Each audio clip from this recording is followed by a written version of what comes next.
Ukraine. Also taking place at the moment as well is the women's long jump, the F20, the final of that. All of the events we're doing tonight are finals. It's literally final, final, final, final. The only thing that's not a final is a victory ceremony, and that's when we get to hear the Chinese anthem usually, or often, and maybe some other ones tonight. We heard the Finnish anthem last night. Didn't hear the British anthem until, of course, David Weir won his event right at the end, so the victory ceremony will take place for that one today. Tunisian just being introduced to the crowd. And it really is fantastic, the attendances we've been getting here in the Olympic Stadium for the Paralympics.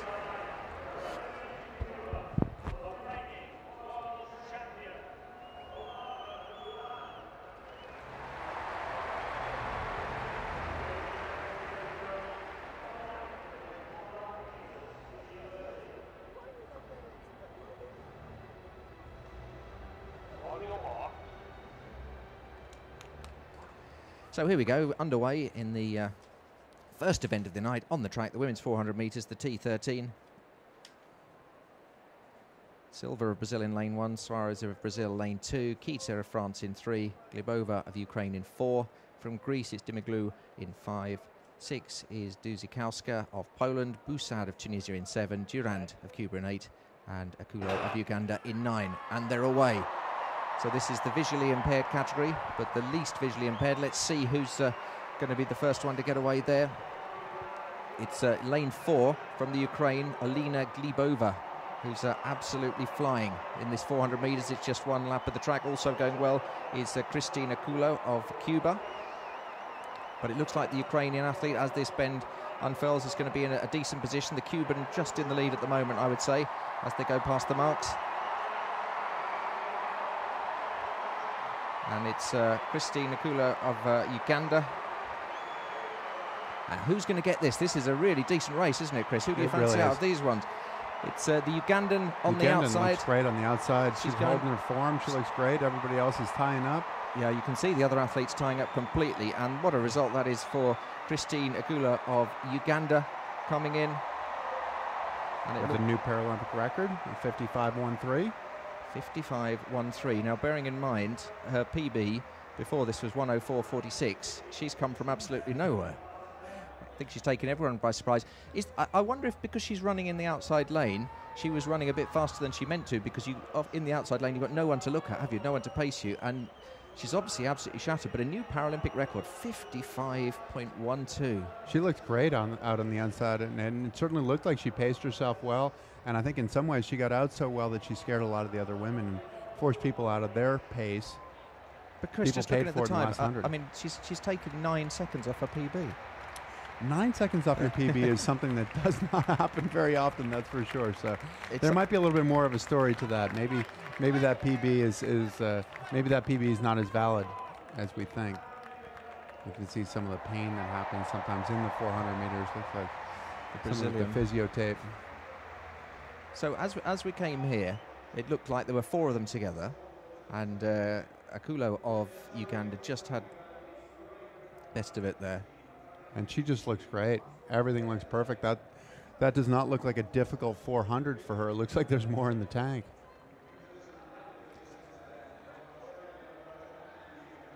So it's Amora Durand of Cuba who gets that.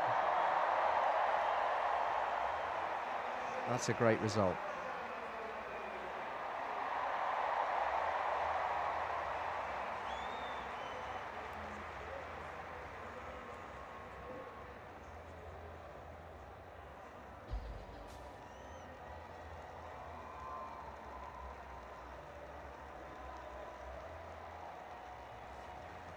So confirmation that the Cubans won it with a Paralympic record. Amira Durand of Cuba, 55.12. The Tunisian second, 56.83. And the Greek athlete, Alexander Dimiglou, 56.91. So a Paralympic record in the first event of the night. And that's pretty impressive. And look at that. Look at the crowd there for this Paralympic Games. It's fantastic. The Olympic Stadium has been selling out every night. Women's javelin also taking place in the field, and they announced just at the moment introducing the javelin throwers to the crowd. So what a start. First race of the night, the 400 metres, and the Cuban setting a new Paralympic record. Which absolutely great race on her part. And you can see that right now we're setting up for the T51 men's 100 meter as the field events are going on. There's always something going on in the Paralympic Stadium. And just as you say that, we're seeing some pictures now of the long jump. This is the women's long jump, the F20 final.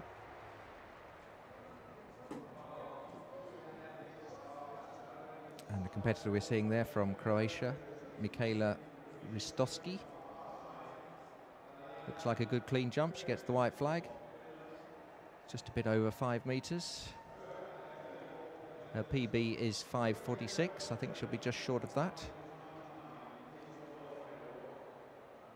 And so far in the long jump, we've just seen one other competitor, Shkurovska of Czech Republic.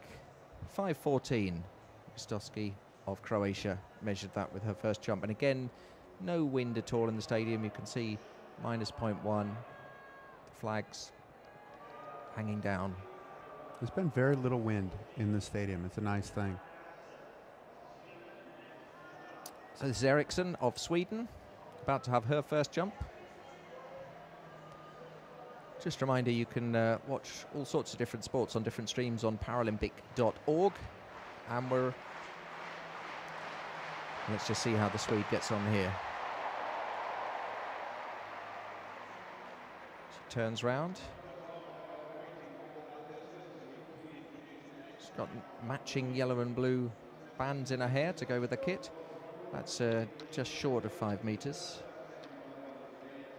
Did a nice job to keep her momentum going forward there instead of falling back into the pit.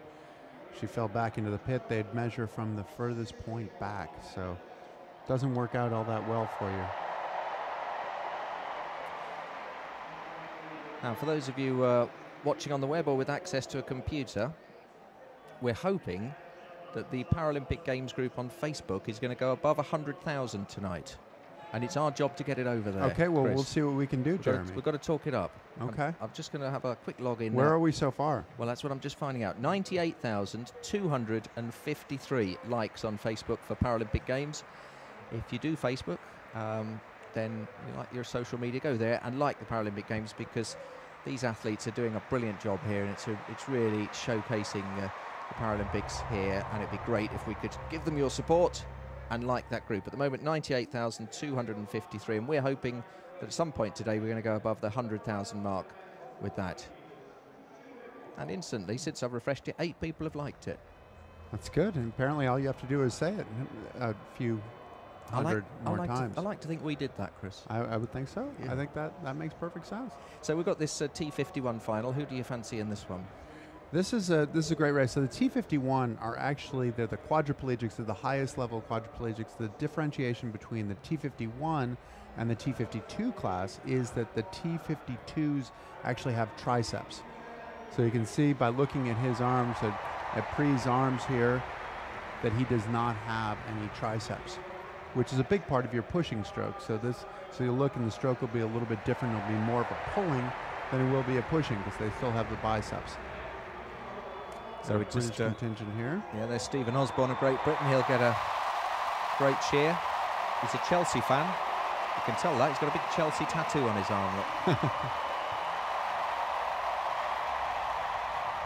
He's getting a nice reception, and he should be in this race. He's one of the ones to contend with. This guy, Tony here, is one of the guys that we're looking for. He has the fastest qualifying time at 21:11. He's the guy to watch, but as we've seen, sometimes these qualifying times do not have that much of an indication of how the guy's going to run. Alvise Davidi of Italy. And next it's John McCarthy of Ireland. He'll get a huge roar as well.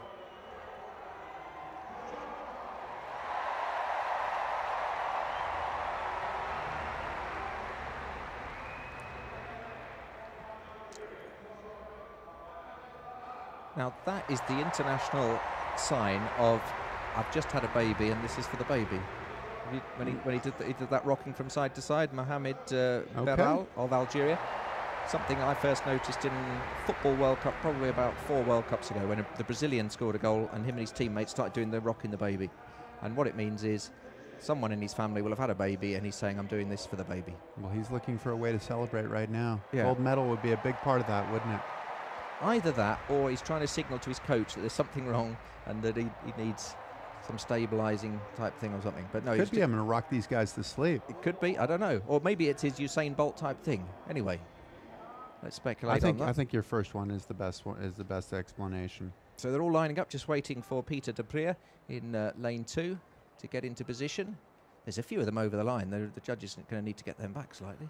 Well, actually, it's that they're not in contact with the line. Right, okay. And off they go. And who's going to be the quickest one away here? It looks like the Finn, Tony, is out quickly here. Tony, the flying Finn. He's got the Italian just behind him. The Brits not going to catch up with him. The Finn in the lead at the moment. Tony Pispan from Alves Davidia of Italy. It's Pispan is going to get this one. He's absolutely flying. World record's 2011. He's just outside the world record, but he set a new Paralympic record. Tony Pispanen of Finland, and it was Alves Davidi of Italy getting the silver, and he's delighted with that. New Paralympic record. 2 finals tonight, 2 records. This track is really fast, that's for sure. That's the second Finn that we've seen in the wheelchair to break to win a gold medal, actually.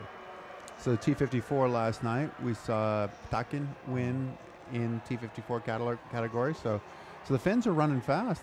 We have not seen a lot of Finns in the wheelchair category in the past. So. And traditionally in athletics, whenever a Finn's fast, they're called a flying Finn.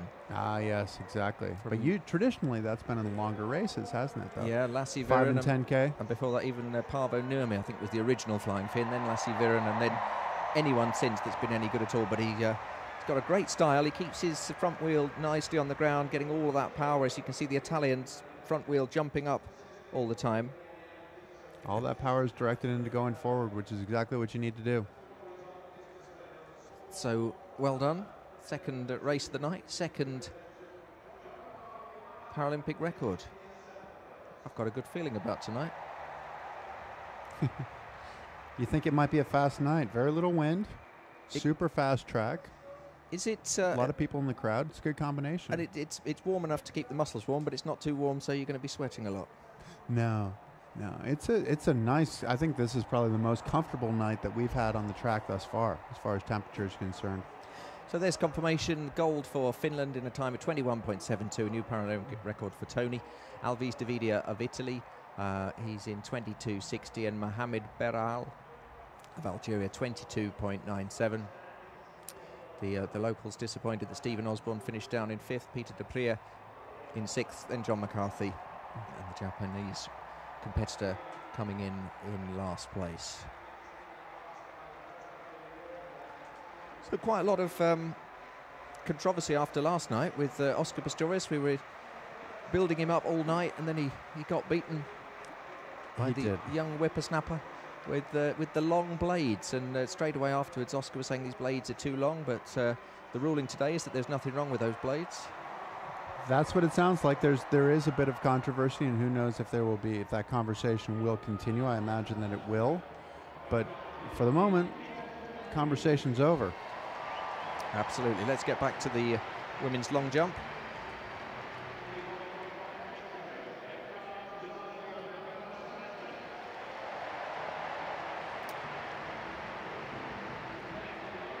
So this is Karolina Kuczeraczyk. So she's one of the fancied competitors in this. Let's see what Karolina can do from Poland. She's the world record holder. Who's expecting a big jump from her. And that looks like a big jump. That looks very big indeed. So her own world record is 5.72, and that looks round about the same to me. Right around there, though her personal best is listed at 5.88. So that's another 16 centimeters past the existing world record, so maybe she has a little in the tank. Okay, there she has beaten her own world record. There we are, 5.78. That's Karolina Kuczeraczyk, and she goes into the lead. Zukova of Russia is second at the moment with 5:36. And then Ristovski of Croatia third with 5:14. Beautiful night here in London. So let's have a look at Zukova of Russia.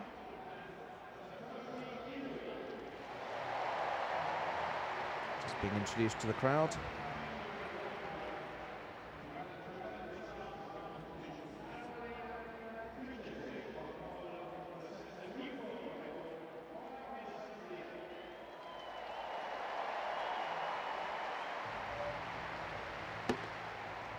So Zukova of Russia. She's already just seen Karolina of Poland set a new world record, 5:78. Always a bit daunting when the jumper before you sets a world record. Well, daunting in one sense, but actually it's pretty exciting in another sense that you start thinking, well, this might be a really good opportunity to go further than I've ever thought I could go. Fast run in. 5:36. So 5:36 good enough to put her in second place. Looks like we might have a medal ceremony coming up.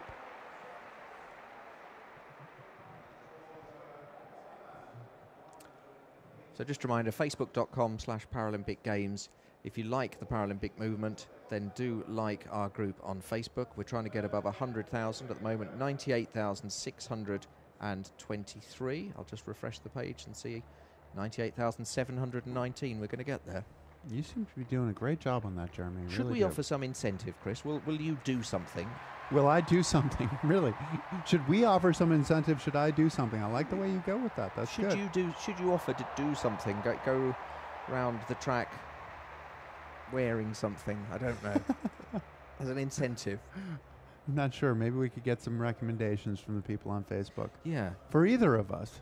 At Paralympic is our Twitter. And yes, what should Chris do to get the Facebook group up? No, probably don't. And I will get to choose the most reasonable. Yeah.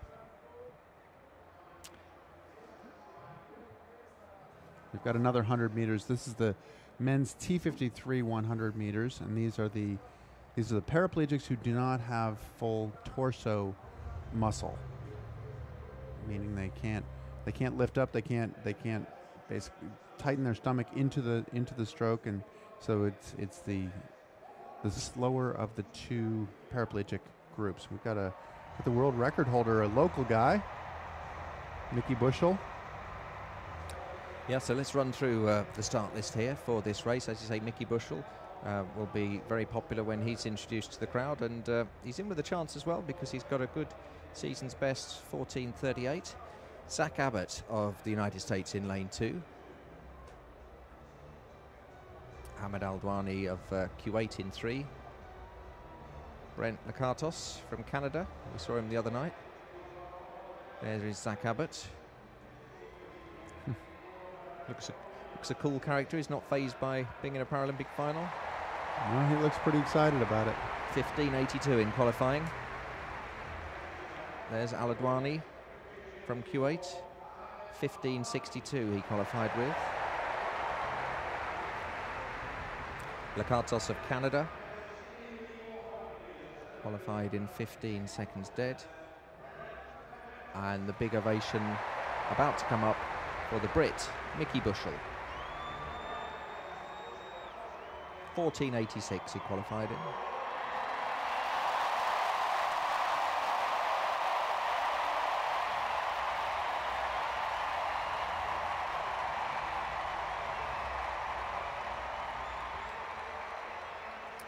Shiran Yu in lane 6 for China.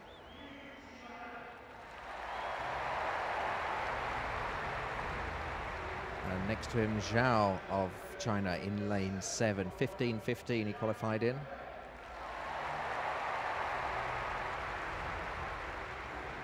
Brian Seaman of the USA, 15:32. And the Brazilian Silva in lane 9. 15:22 he qualified with. He's got a PB of 14:77. Should be a fast race. Yeah, Fast track, it doesn't. They didn't threaten the world record in qualifying, but we'll see if they can in the finals. So Mickey Bushell in lane 5 for Great Britain. Lakatos of Canada and Yu from China likely to be the people who are going to fight it out for the medals. But we've said that before, and then we've seen people in lane 8 come storming through. Men's 100 metres, T53 final, and they're off. And Mickey Bushell gets away very well, so does Lakatos of Canada, but Bushell of Great Britain in the lead. Lakatos of Canada, the 2 Chinese are right behind him, but Mickey Bushell's going to win it. Mickey Bushell for Great Britain is going to take gold at the Paralympics. Silver and bronze go to China, but Mickey Bushell stormed away with that one. He's absolutely delighted, and a really popular winner with the home crowd. Mickey Bushell taking gold in the men's 100 metres T53. New Paralympic record. He got out of the hole really quickly and was never threatened at all in the race. 3 finals, 3 records. Now that's not bad. You might be onto something. I think we might have a fast race tonight. Mickey Bushell 14.75, new Paralympic record. Zhao of China 15.09 with a personal best, and Yu of China 15.20.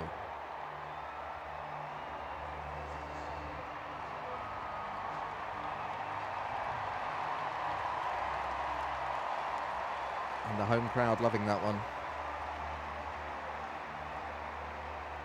He looks great. Great run. Ran really fast there. Just so strong.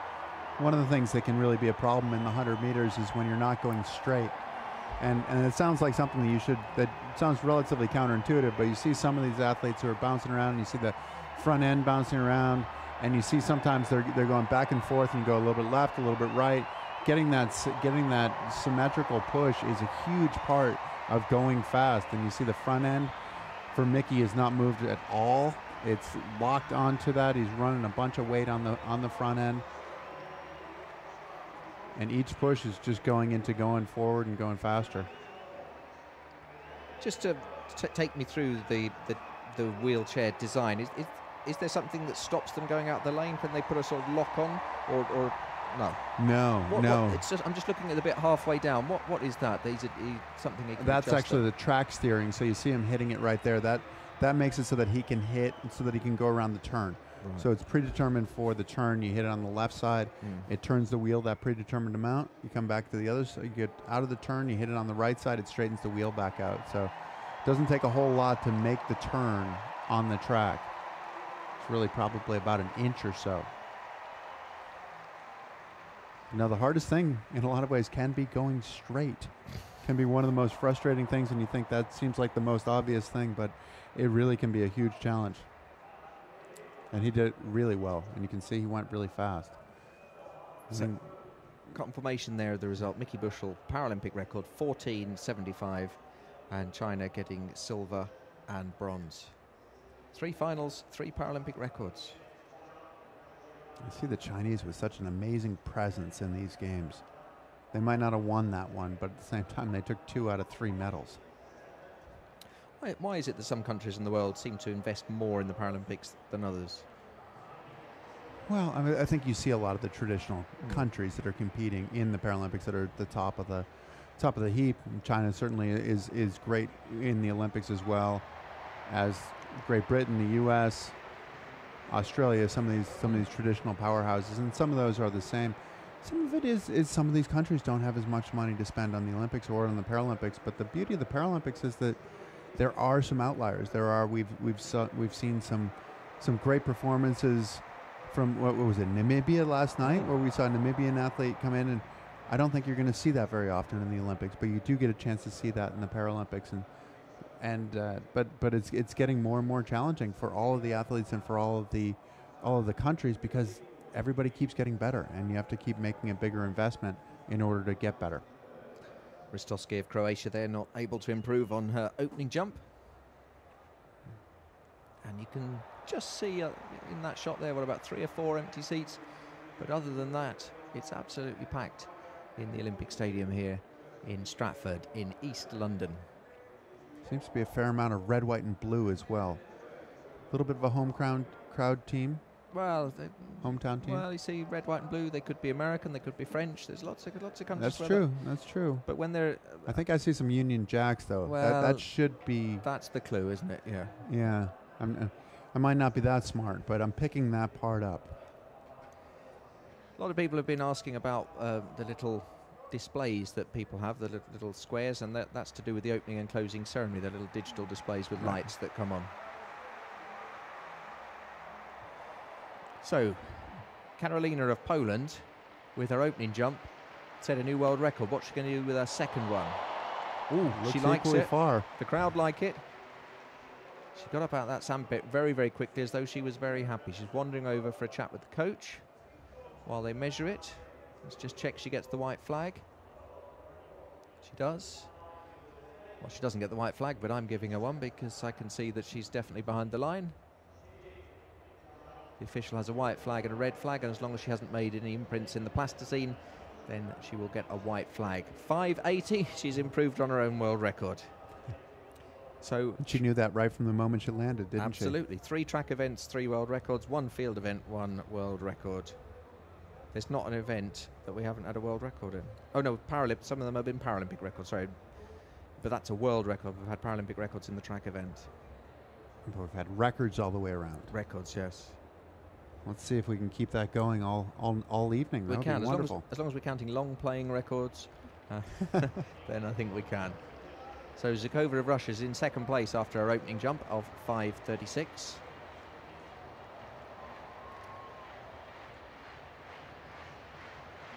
Now she's saying she doesn't want any clapping. Now often in these events they like the clapping long jumpers, but she's actually told the crowd not to make any noise.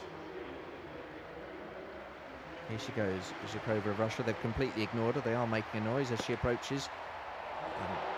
I'm not sure if she just got her run up slightly wrong there. She seemed to have to adjust just before she jumped. Let's watch the replay of this. Important to keep your stride going, and she just adjusts slightly on the stride before the jump. That's around about the 5.5 mark. Zhukova of Russia currently in second place in the competition.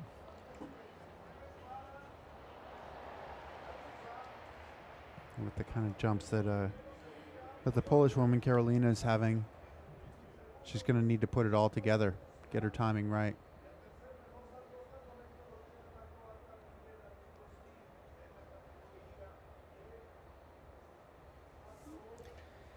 So Gav on Twitter says, just home, switched on the television, and guess what? Gold for Mickey Bushell. Amazing. Really was. It was a great performance, Paralympic Ladies and record. Gentlemen, the victory ceremony for the women's 400 meters T13. The medals will be presented by Mr. Miguel Segarra, Governing Board Member of the International Paralympic Committee, who is accompanied by Mr. Jim Fitzpatrick, MP, Member of Parliament for Poplar and Limehouse. Ladies and gentlemen, the bronze medalist, representing Greece, Alexandra Dimoglu.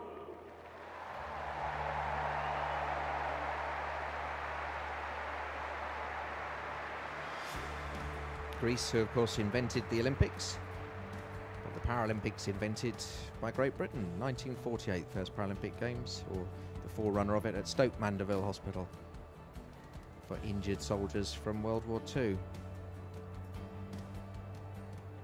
Jim Fitzpatrick just presenting the Greek athlete with her flowers. Ladies and gentlemen, the silver medalist, representing Tunisia, Soumaya Hussein. Huge cheer for the Tunisian. Lovely smile as she waves to the crowd, gets her medal. And we will show all the medal ceremonies tonight. We really think it's important that we see all the joy on the athletes' faces and how they're greeted by the crowds. You'll get all the medal ceremonies tonight, as well as all these finals.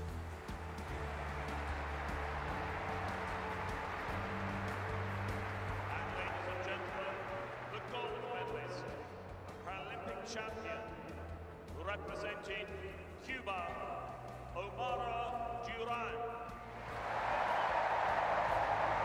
As Omar Duran, opening event of the night, set a new Paralympic record, came from lane 8, caught us all a bit by surprise.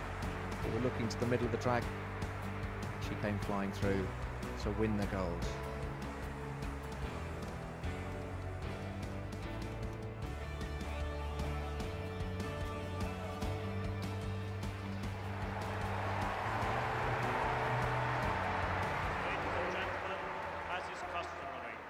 Those who are able, please stand for the national anthem of Cuba.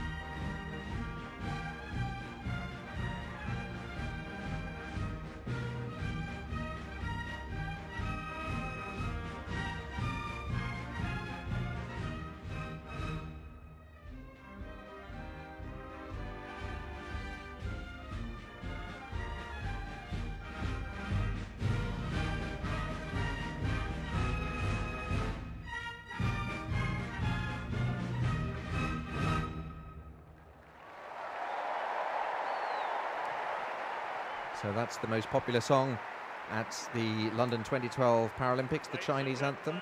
Your Paralympic medalists.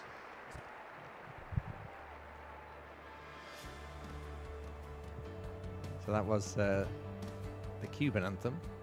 But we've been hearing the Chinese one. You've just been checking how many times we've heard the Chinese anthem. We have heard the Chinese anthem 46 times. They've won 46 gold medals. They won 105 medals total. Great Britain is second, 19 gold, 62 medals in total. So 46 to 19 on the gold side for China, 105 to 62. And Great Britain is well on their way to their 103 medal goal. But the Chinese are way out in front. They are amazing. We've heard that anthem a lot. Certainly have. That's the first time tonight that we've heard the Cuban anthem. And congratulations. Now, lying third at the moment in the long jump, the Croatian athlete. Let's see what she can do here.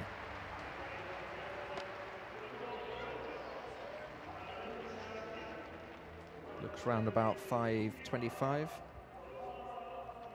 which I don't think will make any change on the positions.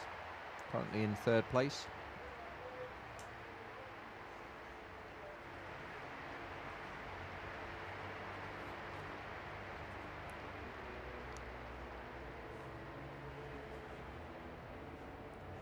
So she's improved slightly up to 5:28, but she stays in third place. That's the women's long jump. We just see once again the Paralympic flame burning proudly in the stadium. And we're going to have the victory ceremony now for the women's shot put, the F42-44 class.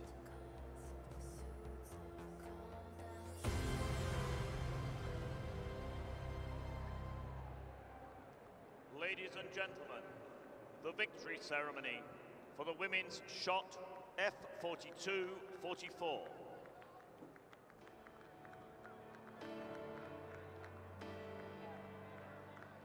The medals will be presented by Mr. Miguel Segarra, Governing Board Member of the International Paralympic Committee, who is accompanied by Mr. Jim Fitzpatrick MP, Member of Parliament for Poplar and Limehouse.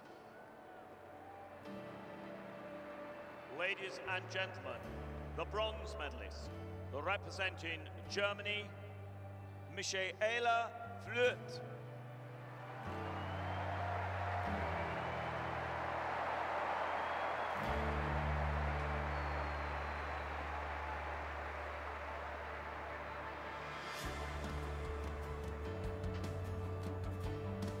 So next up on the track, we're going to have the men's 400 metres in the T38 class. We'll stay with the medal ceremony. There's the bronze. And for Germany. And guess which anthem we're going to be hearing again? The silver medalist, representing the People's Republic of China, Yang Yu-e.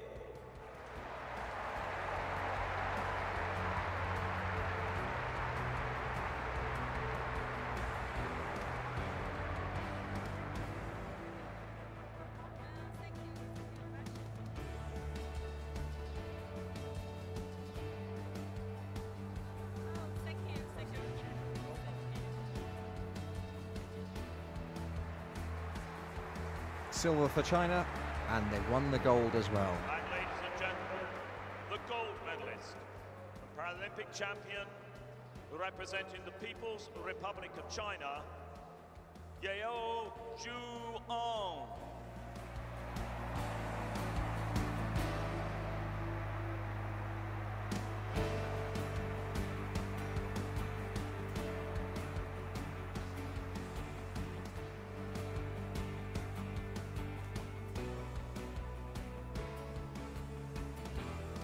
So as always with the Paralympics, when the announcer tells the crowd it's time for the national anthems, he'll always say, well, those of you who are able, please stand for the national anthem. It's a nice touch. And she's milking it. As is customary, will those who are able, please stand for the national anthem of the People's Republic of China.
Once again, the most popular song at the Games, National Anthem of China.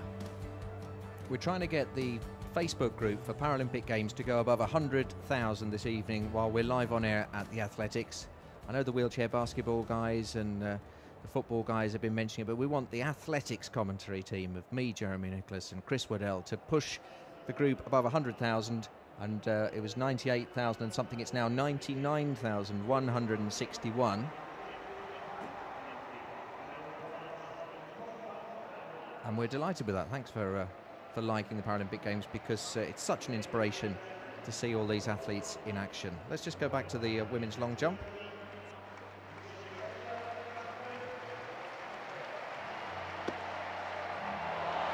Whoa. She seems to be getting better and better as the competition goes on. Well, she opened with a Paralympic record. She then bettered it with her second jump. This is her third jump, and from the... Actually, she opened with a world record, right? And then bettered her world record. That looks like it's pretty close to 6. Might be just a little bit short. If she's beaten her previous jump, she will then have done 3 consecutive world records in 3 jumps, which would just be phenomenal. And it looks like she has. She has. We're not seeing the numbers, but we're seeing the reaction. The reaction. So I think she's just done 3 consecutive world record jumps.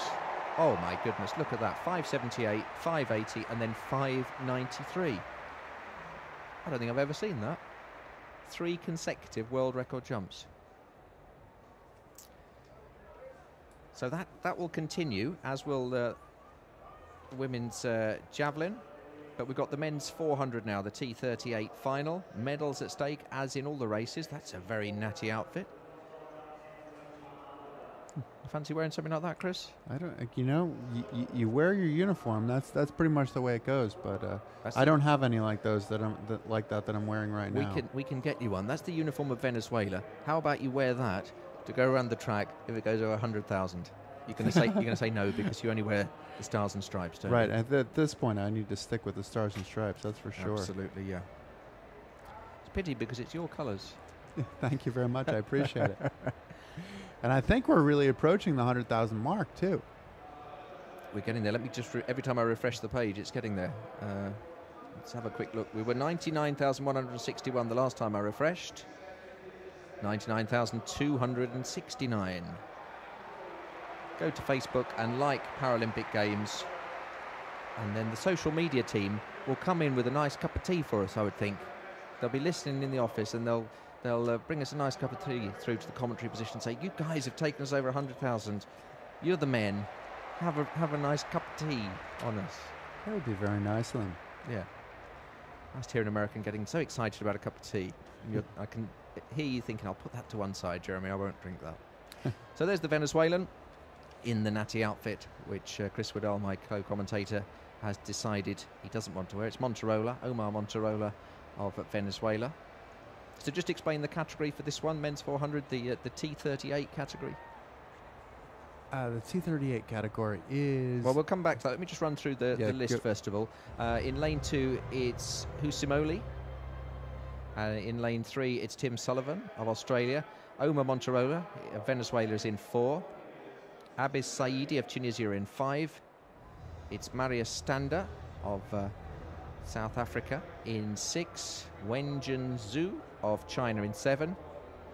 Mohamed Farhad Chida of Tunisia in 8. And Union Sekelwi of South Africa in 9. So 400 metres. It's one lap of the track, all in lanes. Right, and the T38 class is the class with cerebral palsy. So cerebral palsy actually has some classes that race in wheelchairs. This is the least disabled of the 3, and you can see a little bit of his right arm there where they're affected on one side. These guys will be running fast. World record is 49.33. Tunisian athlete Mohamed Farhad Childa, who's in lane 8 tonight. And he broke that in January of 2011.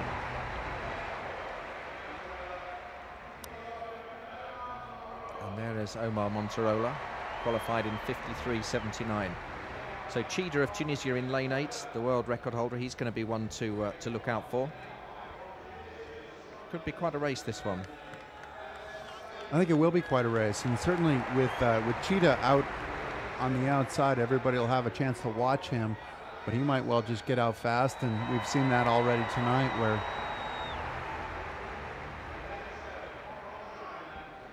Chinese athlete Xu. Just as the athletes introduce the crowd, let me bring you the exciting news. The Facebook group is up to 99,458 likes. And there is the world record holder, Mohamed Chida. Very natty headband. And Sekelwi of South Africa in lane 9. That's his version. He said he's going to fly. Is that what it was? That's what I'm getting out of that. I don't know. Fly and then it's time to go. That's what I took out of it. It's his version of the lightning bolt. Quite a lot of the athletes do this now. As the camera goes on them and they're introduced to the crowd, they do something that perhaps means something to friends or family watching back home. Looks quite a character, the South African athlete. Is he going to fly? He's got a go faster stripe down the middle of his hair. Look at that. He's got a gold stripe. Is he saying he's going to get a gold with that? I think he hopes so. His season best is 52.71, so he's definitely in with a chance. Most of them around the 53-52 second mark. But Chida of Tunisia, the world record holder, hasn't had such a good year. But let's see how he gets on. So they're all away very cleanly in the men's 400 metres T38 final. It's one lap of the track, and you can see Chida already in lane 8 has gone past the South African. He's storming down the back straight. He's in the lead, I would say. The Chinese athlete doing well as well. Standa from South Africa in lane 6, also in contention. Monterola of Venezuela, when the stagger unturns, might be in the shout as well. But it's the world record holder, Mo Chida, in lane 8, who is in the lead at the moment. Standa of South Africa in lane 6 on the inside is the other contender. At the moment, it's Chida in the lead. Chida's going to get it, I think. Standers tying up a little bit. Chida is going to win this one. The Australian Sullivan coming through, and the Chinese athlete. It's Australia and China battling for it, but it's Chida of Tunisia who gets it. China get the silver, and the Australian athlete slowed right down at the end there, and he might even have missed out on the bronze, but it's Mo Chida. Now, have we got a record? We don't, actually. He slowed up considerably in his last 30 meters. It's a season best, though, for Mo Farhat Chida. And he was just over the Paralympic record, and looked like he would have had a shot at the world record, too, if he'd run right through the tape, but he didn't. Interesting decision on his part, but the gold medal is what he's looking for more than the world record. And he's got a very retro sort of John McEnroe type headband on. With headband and hairdo, is that what you're commenting on? Headband and hairdo. Yeah, it's very retro John McEnroe. Goes to get his Tunisian flag. Well done, Mohamed Chida. He's absolutely delighted. So he'll set off for a lap of the track. A season's best, and he was always in control there. Just for a while it looked like Stander of South Africa when the bend unstaggered. Might be in with a shout. The Australian was coming through quickly, but he tied up right towards the end. Something that does often happen in 400 metres races for cerebral palsy runners. They do tend to tie up a little bit towards the end. Chida, you're absolutely right. Just ambled across the line. He knew he'd won it, but it looked like he might want to. He was going fast enough that you'd think he would have wanted to run right through the line and see if he could run a world record.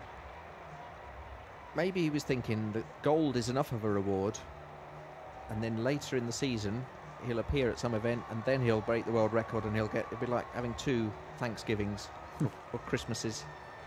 Could be. There's a distinct possibility of that. We'll have to see. We haven't spoken with him, so we don't know for sure what he's thinking. All we can do is speculate right now. You're absolutely right. That's just speculation on my part. I don't know why he did that. He might just have been tired, or he just seemed to be happy. He didn't look tired. I think he just started to celebrate, and I think he was looking at the gold medal, or the gold medal as the ultimate reward.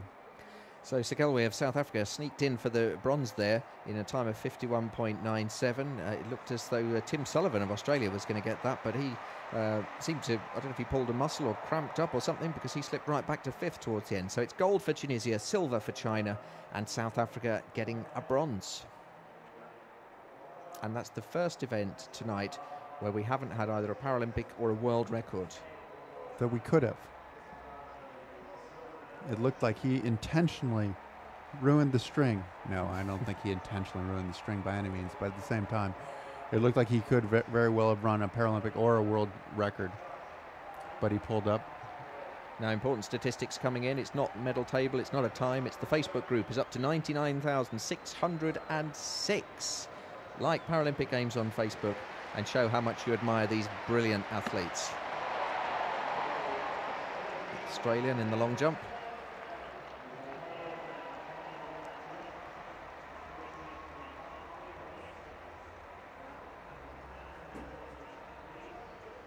Stephanie Schweitzer.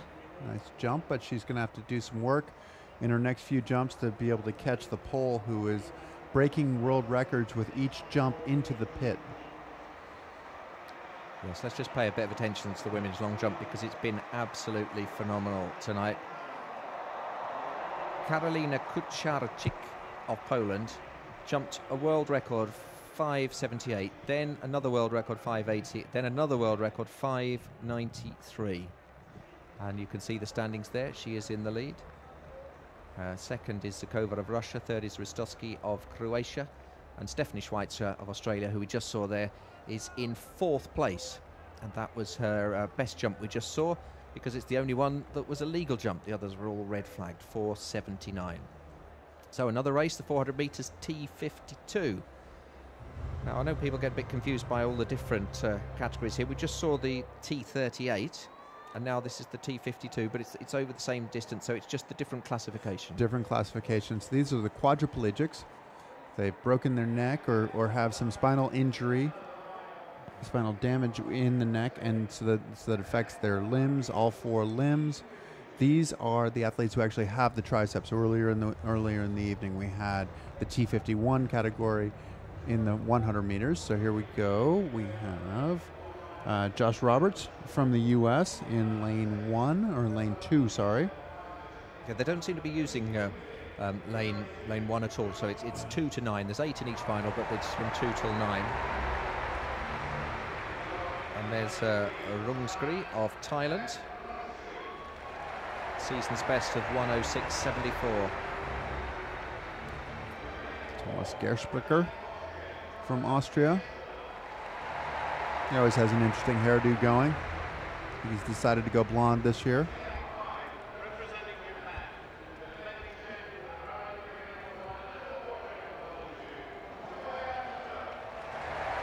As you may have heard, this is the world record holder, Ito. Though he was actually bested by Raymond Martin, who won a gold medal last night. Now I remember him. He was the young chap, the 18-year-old, who destroyed the field where everyone else was over 30. And Martin went half a second faster than Ito did in qualifying earlier today. So are you calling this one between Ito and Martin? That looks like all indications right now. I'm hoping it's between Ito and Martin, because I can't say Geerspickler. How did you say it? Geersplicker. Geersplicker.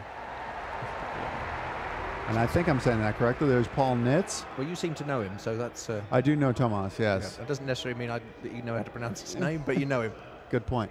Good point, because sometimes these can get to be difficult. And Paul Nitz, I remember also from last night, someone that you know well, and we were a bit disappointed with him. We thought he might go back to last night, but he got caught by young Ray Martin. So we're thinking this one might be between Martin of the USA and Ito, the world record holder from Japan.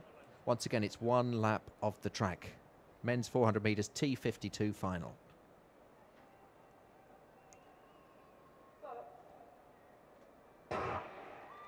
Important to get away quickly. We're seeing Busch of Switzerland in the outside lane there, but Ito gets away well. Martin gets away well.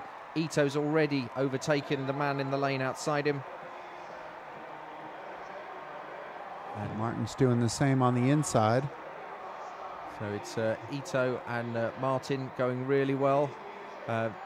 Both in red, but Ito's the one with the white body. Martin in all red from the United States. Ito from Japan inside him. And in third place at the moment, it's Busch of Switzerland. But that may change as the bend unfolds. So Martin in the lead at the moment, but Ito of Japan on his inside coming very quickly. But I think Martin's got enough. What a phenomenal games he's had. He won gold last night. He's going to win gold as well. He just puts his head down, this fella, and just goes for it. Ray Martin at just 18 years of age from the United States. It's not going to be a record, but it's a gold medal, 58-53. Ito comes in for the silver, and the rest of the field a long way behind.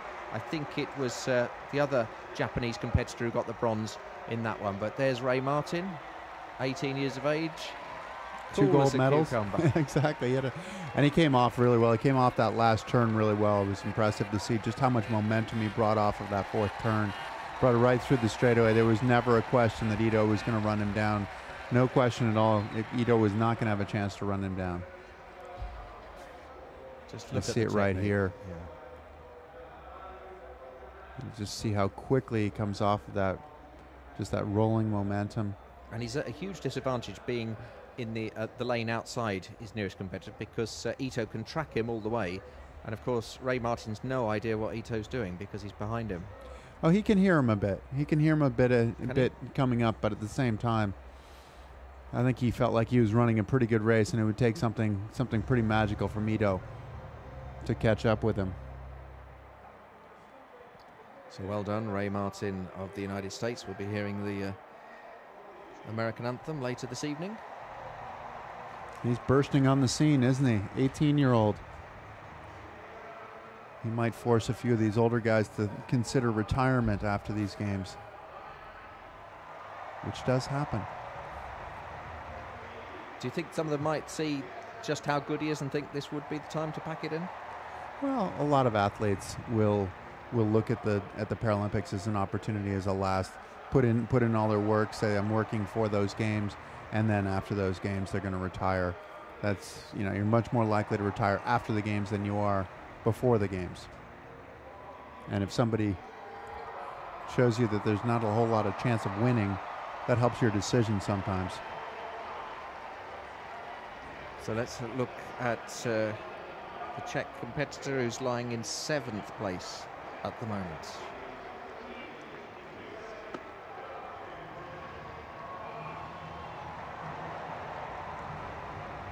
It was a pretty good jump, but she didn't look entirely happy with it. No. Someone's just getting that timing right, hitting the board. Looked about 4.5 meters.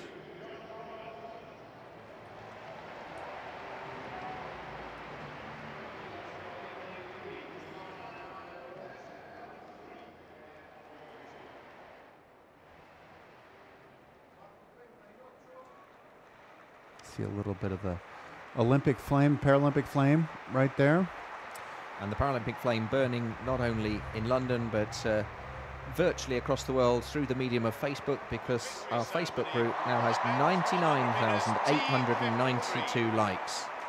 And if it goes over 100,000, then there's talk we might get a cup of tea in the commentary box for our work. This evening will be presented by Mr. Justin King, CBE Chief Executive of Sainsbury's, who's accompanied by Mr. Peter Keane, London 2012 Athletes Committee. Just 99 more needed now. It's 99,901 people like the Facebook group for Paralympic Games. So this is going to be a very popular medal ceremony. Representing the People's Republic of Yes. China, Yu Shiran.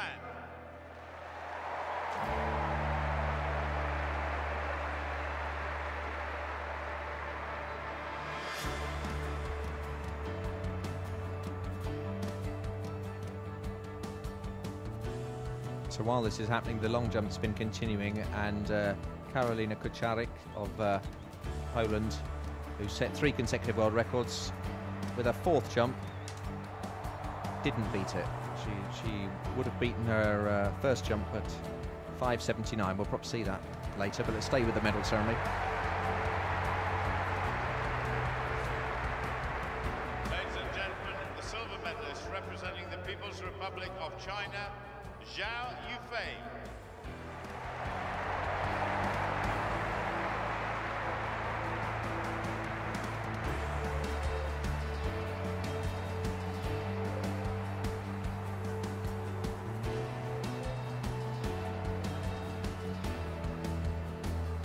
So still to come tonight, we'll have the men's 5,000 metres T12 final and the 1,500 metres T11 final, and the men's high jump, the F42 final as well. But let's hear the cheer now for the Brit who's won gold. And ladies and gentlemen, the gold medalist, the Paralympic champion representing Great Britain, Mickey Bushell.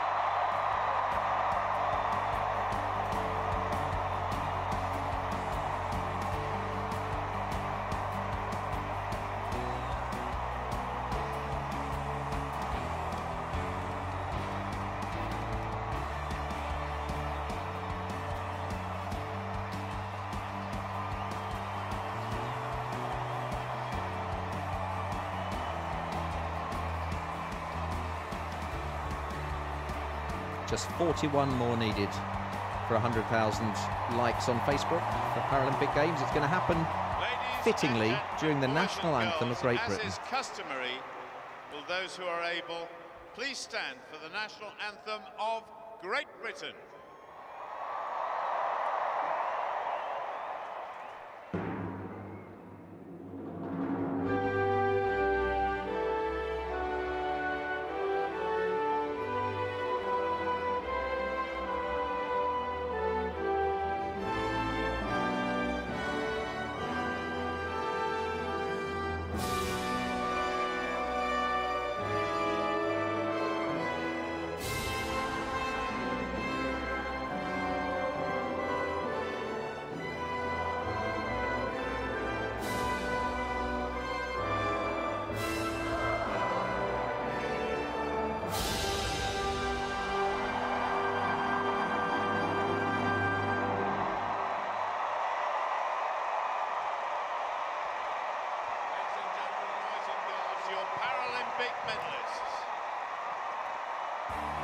And I'm dancing around in the commentary box because just as the dying words of God Save the Queen were finishing. The Facebook group went to 100,000 people like the Paralympic Games across the world. Thank you so much.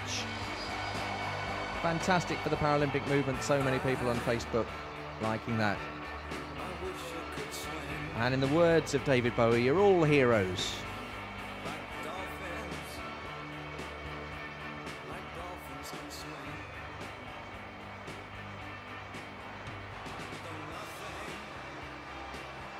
Mickey Bushell of Great Britain, one of the heroes in the stadium tonight.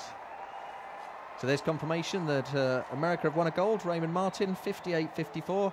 Ito of Japan, just over a minute. And Thomas Gierspickler of Austria, 104.64. So once again, Chris Waddell, my co-commentator, has called that absolutely right. He said it would be between Martin and Ito, and Thomas would be a contender, and you're spot on, fella. Every once in a while I get lucky. Yeah. Get right. Yes, it's good. If you call enough races, you're bound to get one right. That's what I always say. I appreciate that. That's good. That's good. I do know a couple of these guys, so that makes it a little bit easier, particularly in the wheelchair races. So we'll just go back to the long jump while we're getting ready for the next race. The men's high jump will be starting soon as well, and we've got the men's 5,000 metres, the T12. Now this time she decides she does want the crowd to clap. She's getting serious now.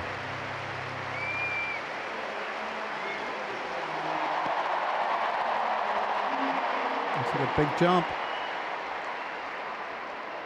A big jump, but I don't think she's going to qualify or contend for the gold on this one. She's currently in silver medal position. Kristina Zagova of Russia, 21 years of age. But at the moment, Karolina Kucharczyk of Poland is far and away in the lead. She seems to set world records with each jump she does.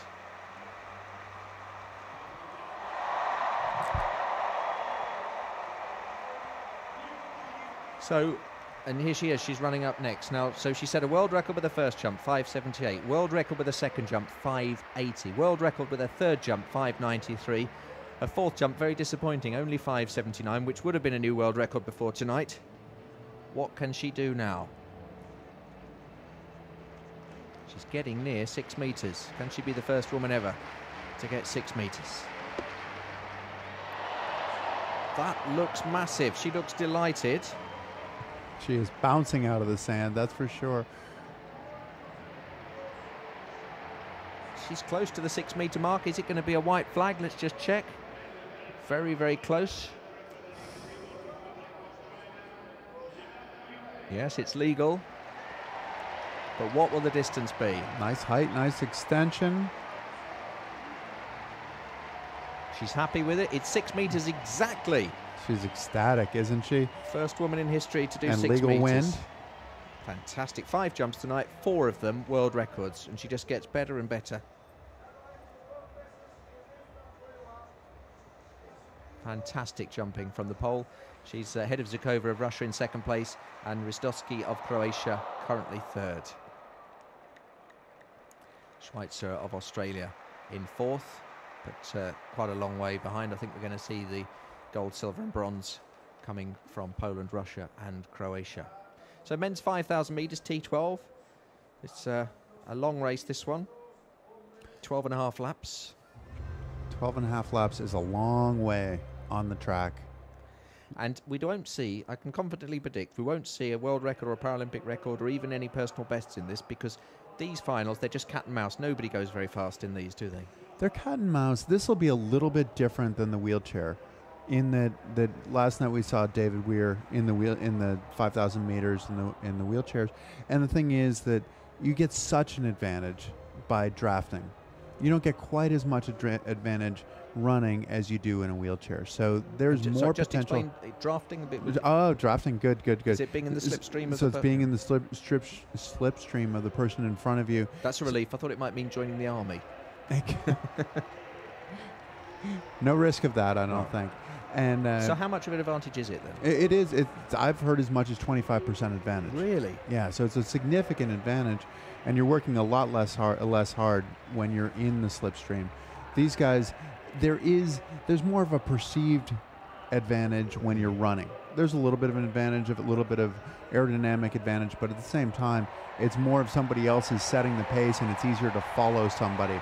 But you might see some guys who are going to go to the front and really get the rest of the pack to drop off because they're not having that advantage nearly as much. And T12, that's visual impairment. So we see one of the competitors in lane 8, Santero of Argentina, with a guide runner, which is what happens in these races.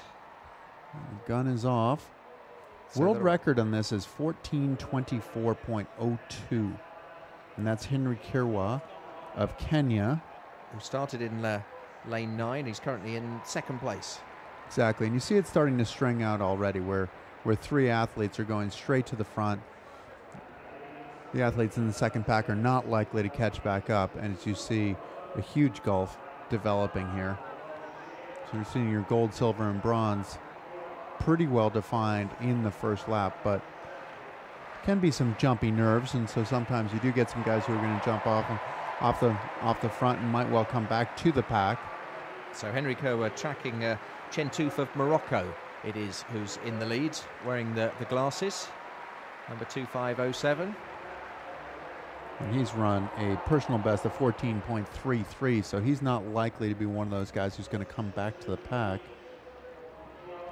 So he's setting the early pace. Chen Touf of Morocco, Kirwa of Kenya, tracking him. And we're just going back to the guided runner from Argentina, Santero. His guide's called Jorge Lucic. But 3 runners have gone away there. And it's the Moroccan leading the Kenyan at the moment. Still a long, long way to go.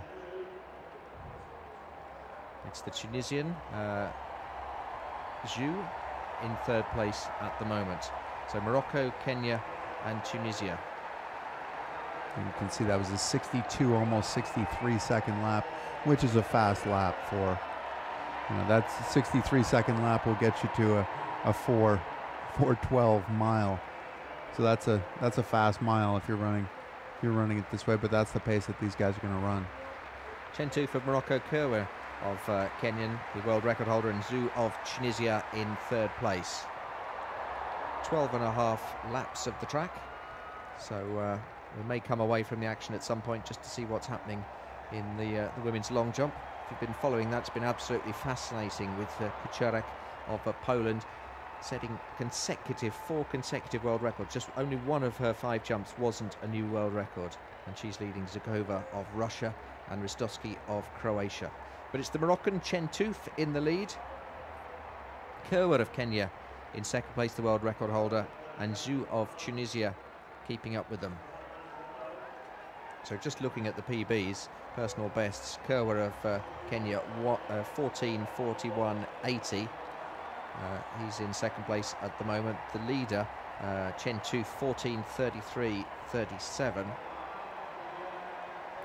And the Tunisian runner, who at the moment is just tracking them, 14:40.06.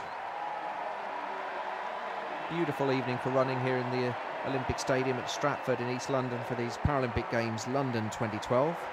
Hope you're enjoying our coverage here on Paralympic.org and on TV stations throughout the world. Thanks to everyone who's liked the Facebook group, Paralympic Games. Now, it did give me the numbers individually, but once it gets up to 100k, it just gives me a thumbs up and tells me it's 100k. I think it probably doesn't go above that. No sign of the cup of tea we were promised, but we've done our bit to get the Facebook group up. So well done, everyone, for supporting Paralympic Games, which are a shining beacon, an example to everyone throughout the world. And I know that there's been more people watching the Paralympic Games across the world on the web, just on the first day of coverage, than watch the whole of the Beijing Games. So it really has absolutely taken the world by storm, the London 2012 Paralympics. So these 3 have been in this position now. Chen Touf of Morocco out at front, Kirwa of Kenya in 2nd place, and Zhu of Tunisia, as they come up to lap the Argentinian with the guide runner. Now, can you tell from looking at that who looks comfortable, Chris, out of those three?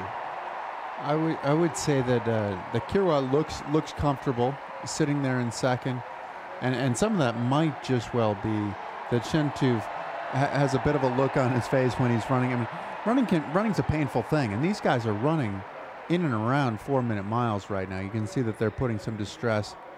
That Chen-Tu has been putting some distress on everybody right now, and they're gaining a gap.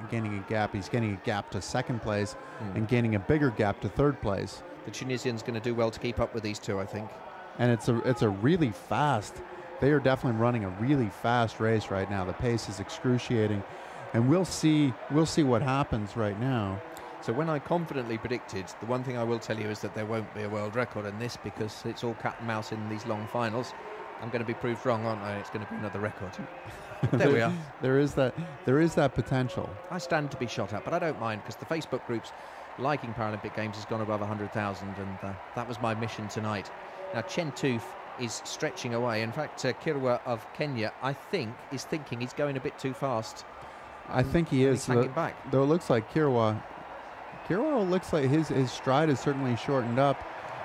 This is a fast pace because generally they're running a little over 4.5 minute miles, and Chen-Tu is running a lot closer to a 4:10, 4:15. Now, Chen-Tu is looking very, very comfortable in his running style, but I just wonder if he's got this wrong and he's gone out too fast, because Kirwa is the world record holder, the Kenyan in second place with Zhu Tunisia in third. And I just wonder if between them, those two will not be able to haul this guy back in if he has gone too fast, if his legs begin to go towards the end. See, there's a much different turnover right now, but we'll see how that plays out, because sometimes you hit that wall and that's it. There's nothing you can do. You can go from running 66-second laps, which that lap was a 66-second lap, which most people are relatively hard-pressed to run a 66-second lap, just one of them. This is 12.5 66-second laps. Men's high jump, as you can see in the middle there, has got underway, and we'll show you the best bits of that later on. And also the women's long jump continuing. It's been a phenomenal competition with Karolina Kucharczyk of Poland. Chen-Tu is opening up almost a 50-meter gap at this point, and this is a time trial. This is where you think, okay, I need to hurt as much as I can possibly hurt and put it down. I've already made my move. And he's staying right around. He's slowing down slightly. He was 66 and change for the previous lap, and now in 67 low, so he's not too much different. But just trying to maintain that pace, and certainly maintain that pace without somebody else right there with you, can be a much bigger challenge. This is like a training run. And because there's two of them chasing him, they can help each other out, can't they? And it's a little bit easier, though. Their turnover slowed considerably once they dropped off of the back. That's not to say that they might be able to recover just a little bit, and you can see that Kemba at this point is hanging in back of the Tunisian, and he might just be playing for second place, might be playing for the silver medal. So at some point, the two runners have to decide, are we going to work together to try and catch this bloke up, or are we going to battle against each other for the silver medal? And they don't seem to be working much as a team at the moment. They really don't seem to be working much as a team, and at this point, I don't think that they're really thinking a whole lot about first place. They might be conceding first place, and unless that's another, he's just clicking off the 66, 67 second laps. So that's, unless he comes back to them, unless he totally ties up, I think this is his race. And he went right from the beginning, went straight to the front, put a hard pace that strung the whole pack out. There were two other people who went with him, and then he broke them. This is an impressive run. Showing no signs at all of tiring at the moment. No, and in a little bit, it's helping a little bit. He's got a little bit of lap traffic here that he can pick up, so he's got somebody to chase. His head's beginning to bob a little bit. One of the first signs of real fatigue. And he's about 2/3 of the way through. A little bit less than 2/3 of the way through this 5,000 meters. And Kirwa of Kenya does seem to just be tracking Zhu with a view to coming past to get the silver at the end. He's given up hope of catching Chen-Tu, I think. I think so. It's extraordinary to see a race run like this. It's very rare to see someone just go out like that so early on his own. I mean, you do see people try and break away, but not this early in a race. He has to have some pretty good confidence in what he's able to do, and he's running some pretty consistent times. He's slowing slightly. We saw him starting off with 63-second laps, then he was at 66 and 67. That was just a 68-second lap, but still, right now, he's 100 meters ahead of second place.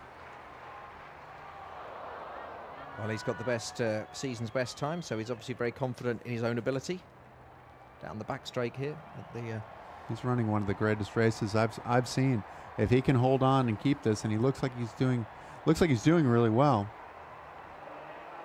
This could be another world record time that we're looking at. He's certainly on world record pace right now.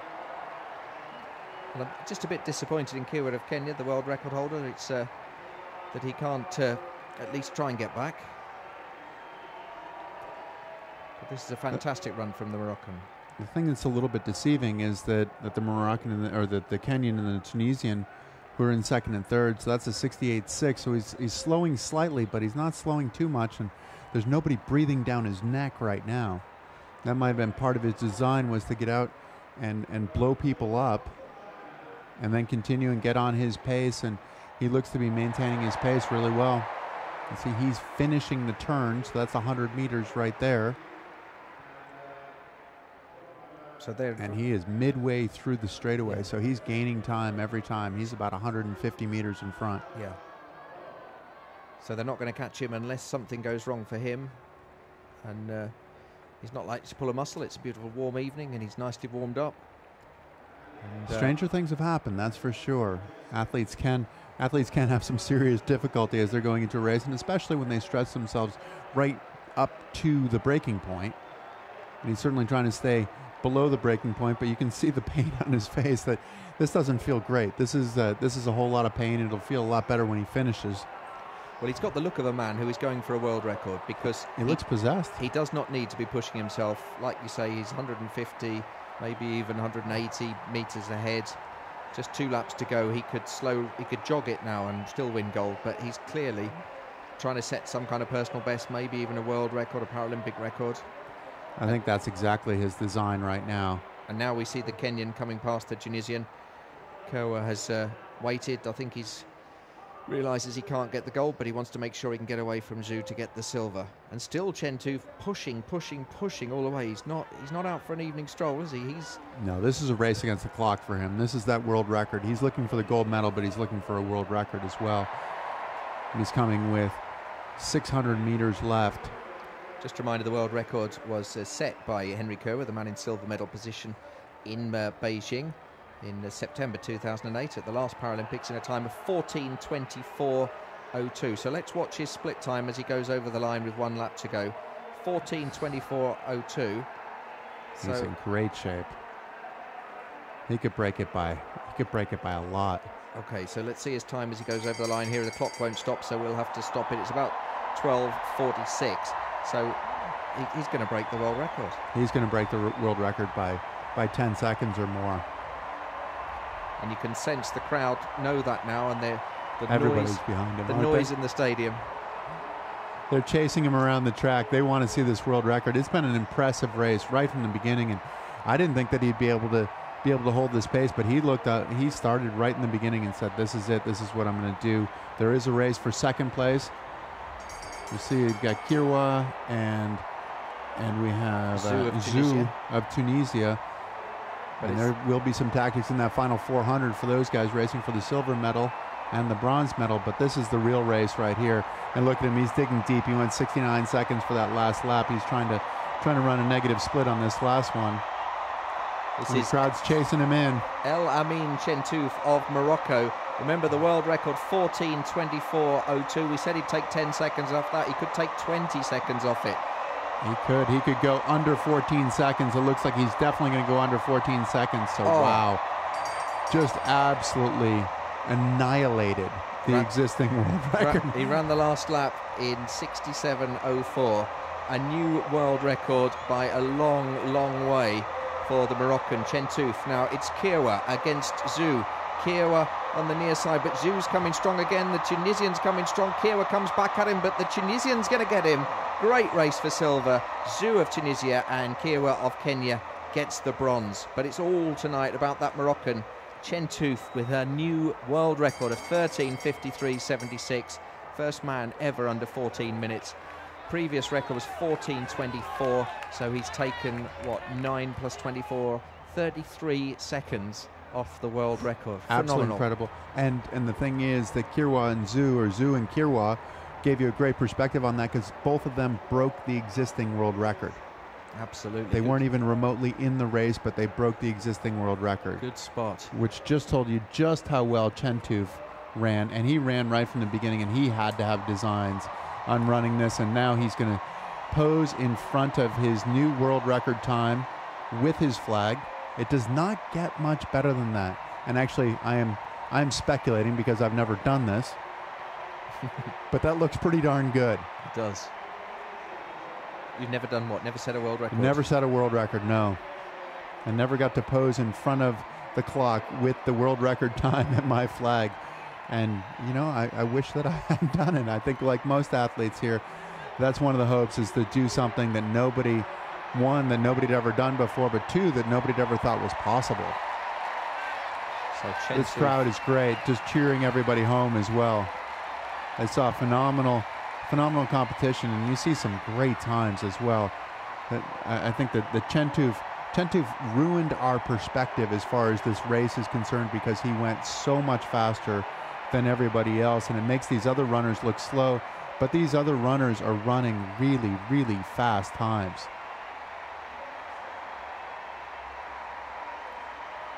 You'd be hard pressed in most races to find people who are going to run a 30 little over 30 minute 10K, or a under 15 minute 5K. This is incredible. You've seen some tremendous racing here tonight. And still, the Argentinian with the guide runner out on the course. And he's getting a great reception from the crowd. He is getting a great reception, and well-deserved reception. This is for a phenomenal athlete as well, a phenomenal athlete who just happened to be overshadowed by a more phenomenal athlete in Chen Touf. Chen Touf, that's got to be one of the fastest times. We might have to look that up, I think, Jeremy, to see what the fastest 5Ks in the world are this year, because that's got to be that's a legitimate race that you just saw right here. 31 years of age, El Amin Chen Touf, setting a new world record. But here comes Santero of Argentina with the guide runner, and the crowd rise to him. And he's applauding the crowd as he runs. And the guide runner just steering him over the line. And a lovely big smile and a great cheer for the Argentinian. Well done, fella. The Brits do like an underdog. And he's come in 4 minutes after the leader in the race, who set a world record. He's enjoying his moment in the spotlight, posing with his guide runner. And his time 17 minutes 30.19, the winning time 13:53.76 for El Amin Chen Touf. Zhu of Tunisia with a PB of 14:19.97. Henry Kerr of Kenya with a PB in third place, 14:27.6. Neves of Spain was fourth with a regional record. Horikoshi of Japan, he was fifth with a regional record. Suarez Laus of Spain got a personal best in sixth place, and a season's best for the Algerian Carfas in seventh. So that tells you the quality of the race. They were all dragged along by El Amin Chen Touf with that fantastic new world record in the 5,000 metres. We'll go back to the long jump shortly, but let's have a victory ceremony again. The men's 400 metres for the T38 category. We now have the victory ceremony for the men's 400 metres T38. The medals tonight will be presented by the Right Honourable George Osborne MP, Chancellor of the Exchequer. Now he's being booed because he's the Chancellor of the Exchequer, which is the rather outdated term in the country for the Financial Secretary in the government. And The economy's not going terribly well in Great Britain. Well, it's not going terribly well throughout the world, to be honest, is it? But Chancellor of the Exchequer, he's our finance secretary, and that's why the crowd just booing him. Sekelwa of South Africa. He was giving it large at the start, saying he was going to fly, and he certainly did fly. And look how happy he is. Well done, fella. Bronze for South Africa. And he salutes the crowd with his Go Faster stripe in his hair. He's not booing the Finance Secretary, Chancellor of the Exchequer, George Osborne. He's taking he's one of the few people that's actually taken something of value off the Chancellor rather than the other way around with his bronze medal. Well, he's in charge of all the budgets and the taxes. And there's his flowers. He's delighted with that. Salutes the crowd. Ladies and gentlemen, the silver medalist representing the People's Republic of China, Zhu Wenjian.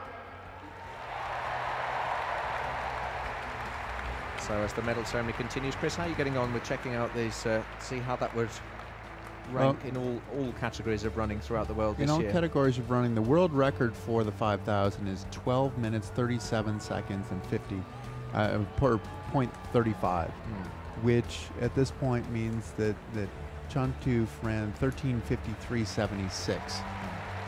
So he's about a minute 20 off of the existing world record. Paralympic champion representing Tunisia, Farhat Mohamed Chida. And here's Chida of Tunisia, milking the applause, and a worthy winner. He was head and shoulders above everyone in that race. Gets a bit of gold from the Chancellor. And we're going to hear the Tunisian anthem very shortly.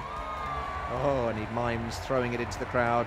Oh, and he does the Mo-bot, the Mo Farah thing. Always goes down well with the London crowd, the Mo-bot. Ladies and gentlemen, as is customary, will all those who are able please stand for the national anthem of Tunisia.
Ladies and gentlemen, your Paralympic medalists.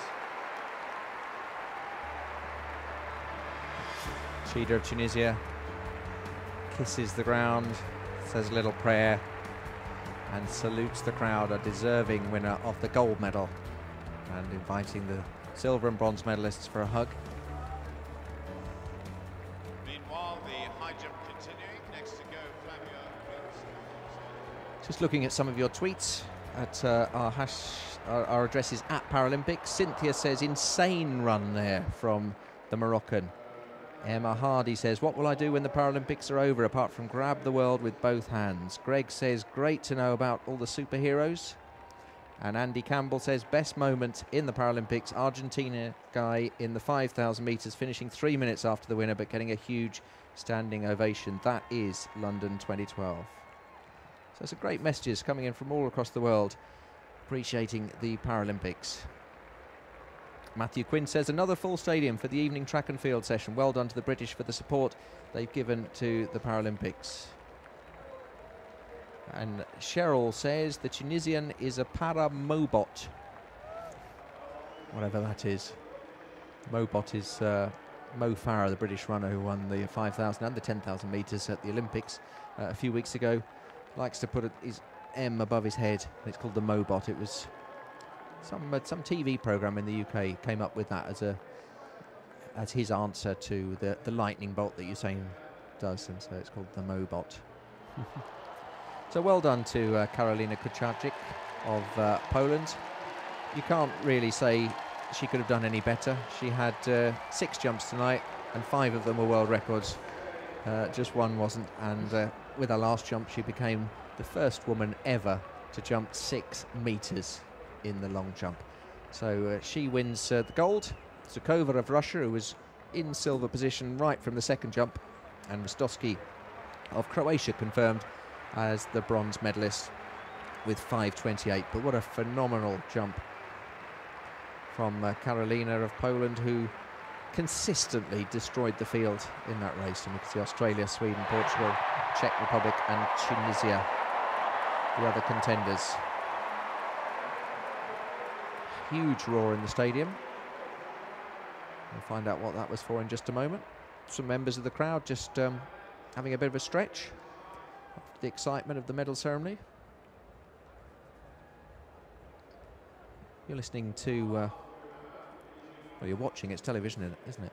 That you're listening to me, Jeremy Nicholas, and Chris Waddell, live from the Olympic Park at Stratford in East London, with coverage of London 2012, the Paralympics.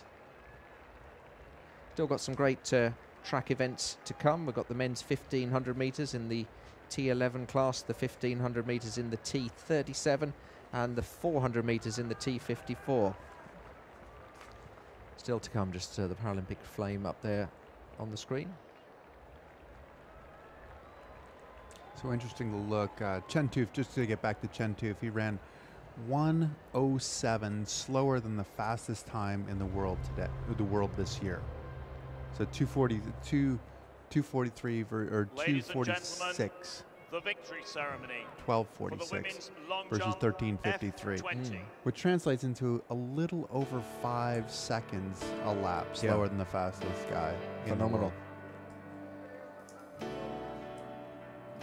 So this must be the quickest turnaround for a victory ceremony. They're having the women's long jump one already, and that's literally only just finished. Medals will be presented by Mr. Justin King, CBE, Chief Executive of Sainsbury's, who is accompanied by Mr. Peter Keane, London 2012 Athletes Committee.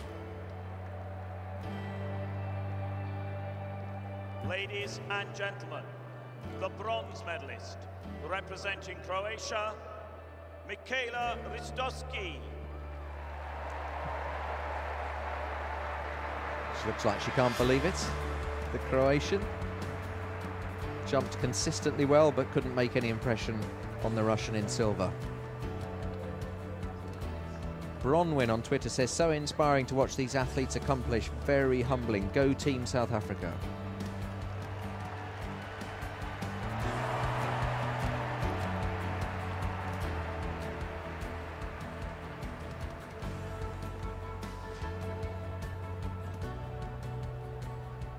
Ladies and gentlemen, the silver medalist, representing the Russian Federation, Kristina Zukova.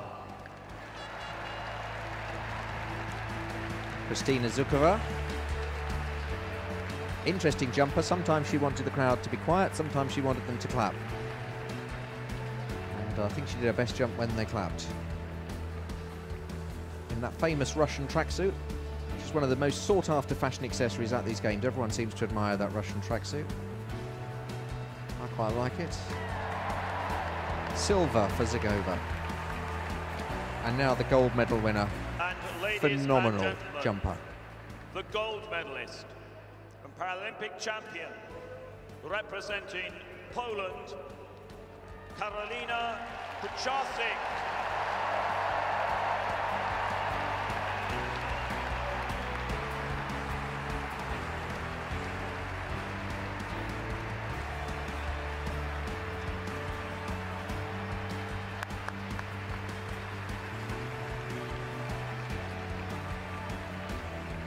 Six jumps, 5 of them world records. She just got better and better. Just one jump wasn't better than the one before, and her last one was the first one over 6 meters.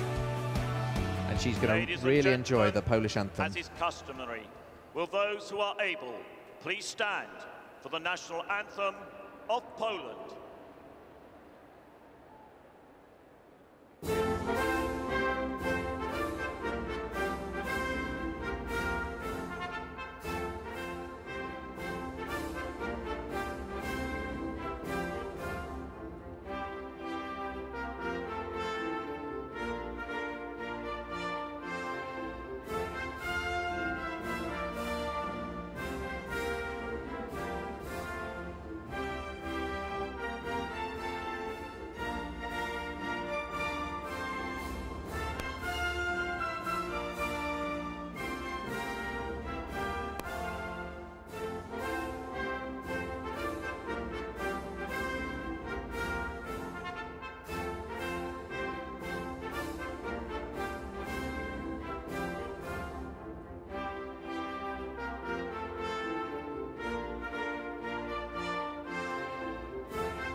gentlemen, your Paralympic medalists.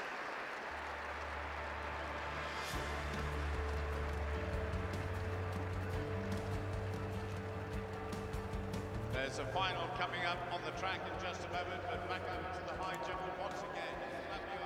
So there's the women's long jump medalists.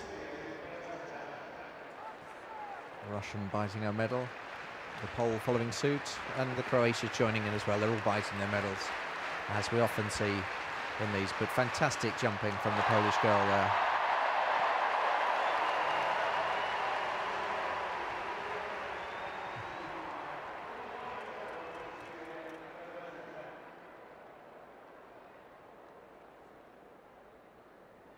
So Elna Lombard on Twitter said, watching these incredible athletes makes me realise nothing is impossible. I'm so humbled by these people. Douglas Ricardo says the Paralympic Games is amazing. Just love it. So next up we've got the men's 1500 T11. That's again for people with a visual impairment. So we will see guide runners with all of the 6 competitors in this final.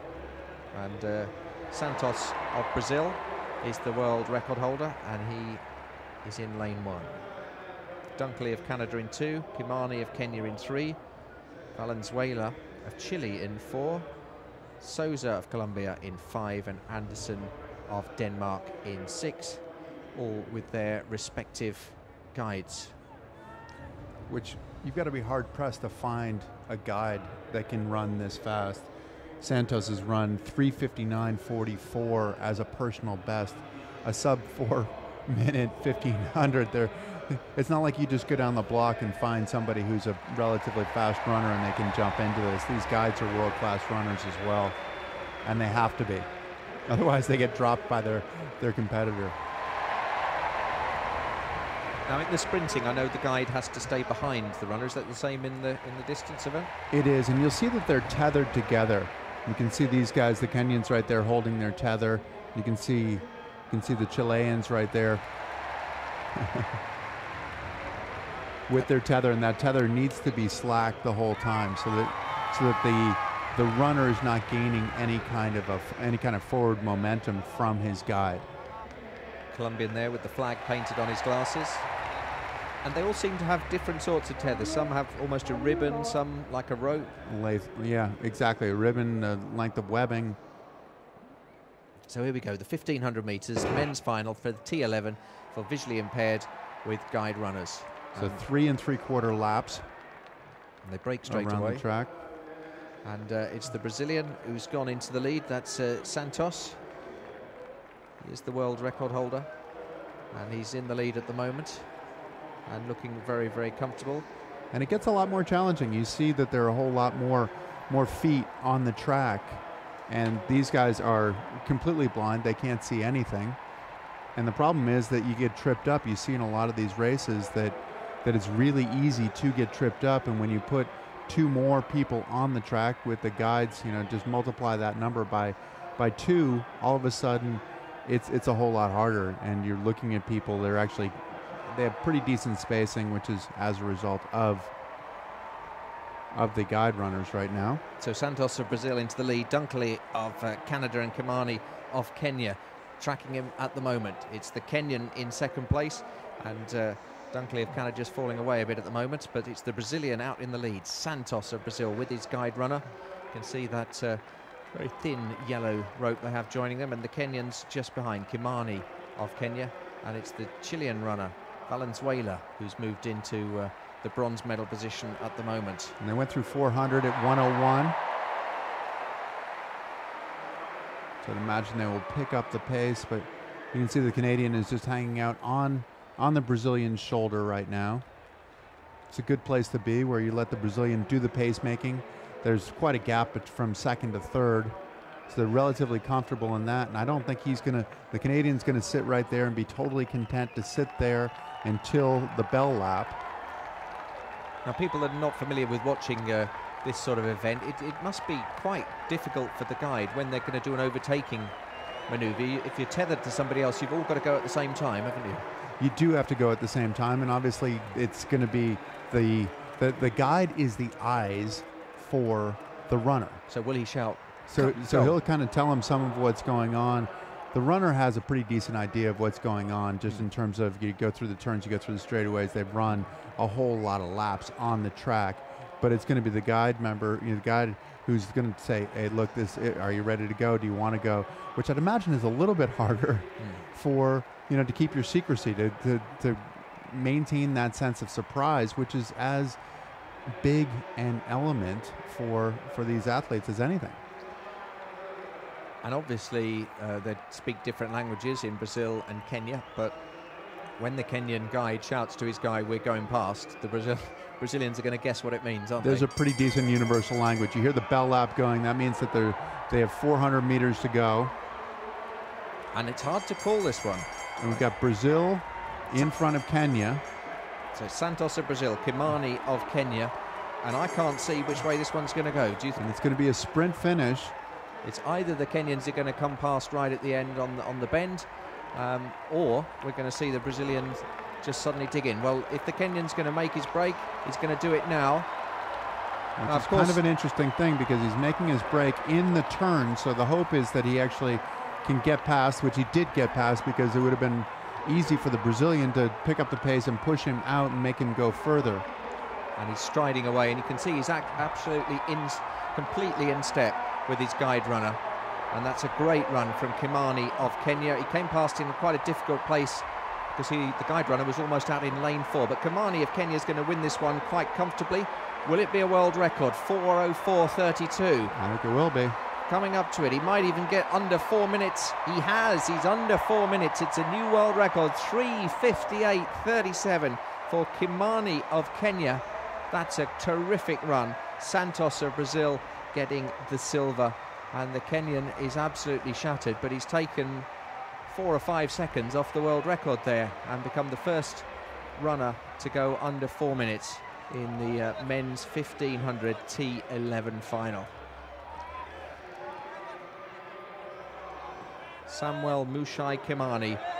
James Boyd is his. Now we have something on here, guide. True love story. Something about a true love story. I didn't see what it meant, but obviously means a lot to him. Oh, he's making a lot of noise. He's a happy chap. Yes, it said true love story on a bit of sort of blue paper or something that he was holding up. I'm imagining it's a message for somebody watching on the TV back home. We had a wedding proposal last night. I'm not quite sure what we had there, but I'm sure whoever that was meant for will have been delighted, not only by his little gesture, but also by the fact that he's become the first man to run under 4 minutes. And he was straight down on the ground. As well he should, because he used all the energy he had. And the thing is, he used all the energy he had as well as he possibly could, going 3:58:37 for a new world record. And a word for his guide as well, because he had to go exactly the same speed, and like you say, as the records get faster and faster, it's becoming harder and harder to find a good guide that can keep up. Yeah, I think the assumption is that it's relatively easy for this guide, but I don't think it's easy at all for this guide. There aren't that many people out there. I don't know if there's anybody out there who can run 3:58 easily. Ceremony for the men's 400 meters T52. Now, something's just occurred to me. I wonder if your guide has to be from your country. I don't think that's the case. I don't think, and don't quote me on that, but I think that you can probably get a guide from a different country. So I was just thinking, if you were from a country that didn't have a tradition of very fast runners, you'd struggle. Representing Austria, Thomas Gierspiller. Is your mate Thomas with the dyed blonde hair, this Paralympic Games, little goatee.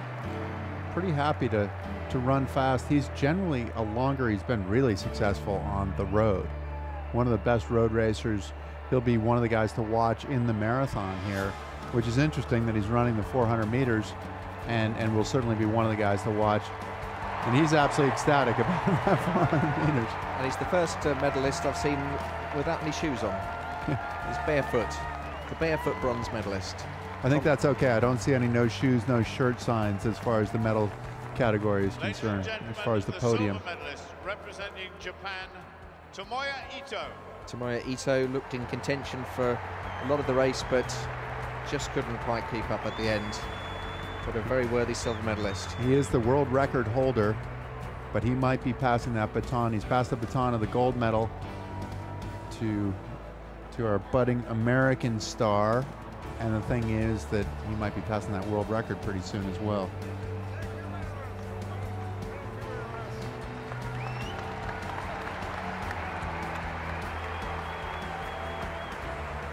And now we're going to see the man who's the future. The gold medalist and Paralympic champion, representing the United States of America, Raymond Martin. Worthy gold medalist Ray Martin, just 18 years of age. We saw him win last night. He's now got 2 gold medals. And all on a school night. He's actually at the University of Illinois, one of the big programs in the U.S.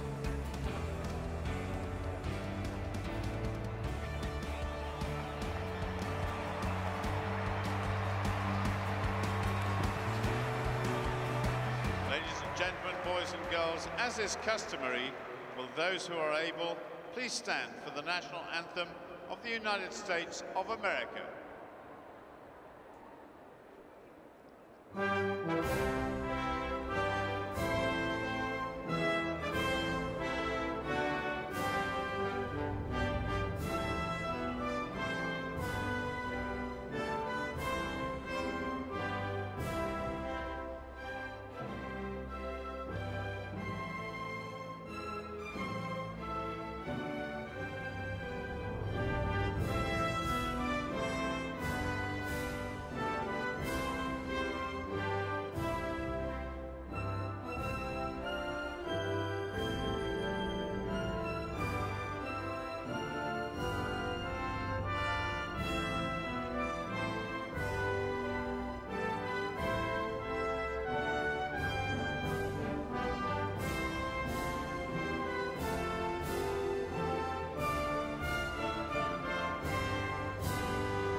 Ladies and gentlemen, your Paralympic medalists.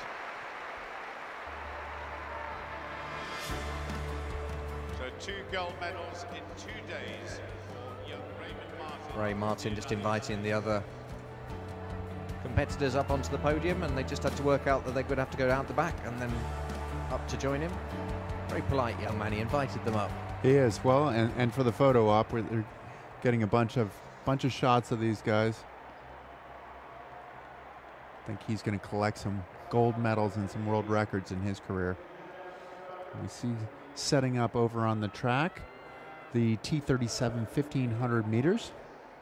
Michael McCullough is the guy to watch in this. He has a PB of 3:55.23, which gives him he's got a, according to the PB, he's got a 15-second gap on the rest of the field.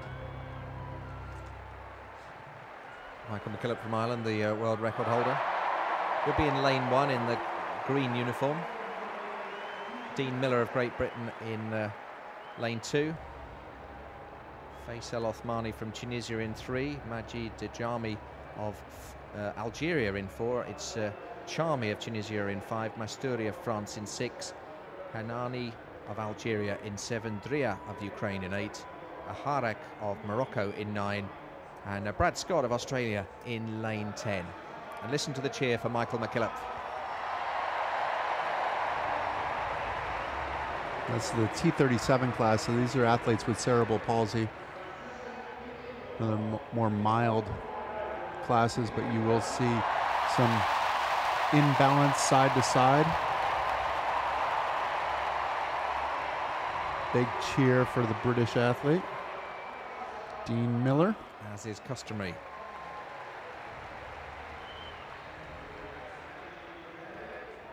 So McCullough of Ireland definitely the one to beat in this race. Just all being introduced to the crowd there. Brad Scott of Australia in the outside lane at the moment. One of the questions when you have a dominant athlete like this is, when will he go? Will he go right off the start? He seems to have a fairly considerable difference, a considerable advantage. So it's the start of the men's 1500 metres T37 final, and they're away cleanly. And it's Michael McKillop in the green of Ireland and the inside lane who instantly goes to the front. Brad Scott of Australia coming to join him. And we see the Moroccan in the middle there.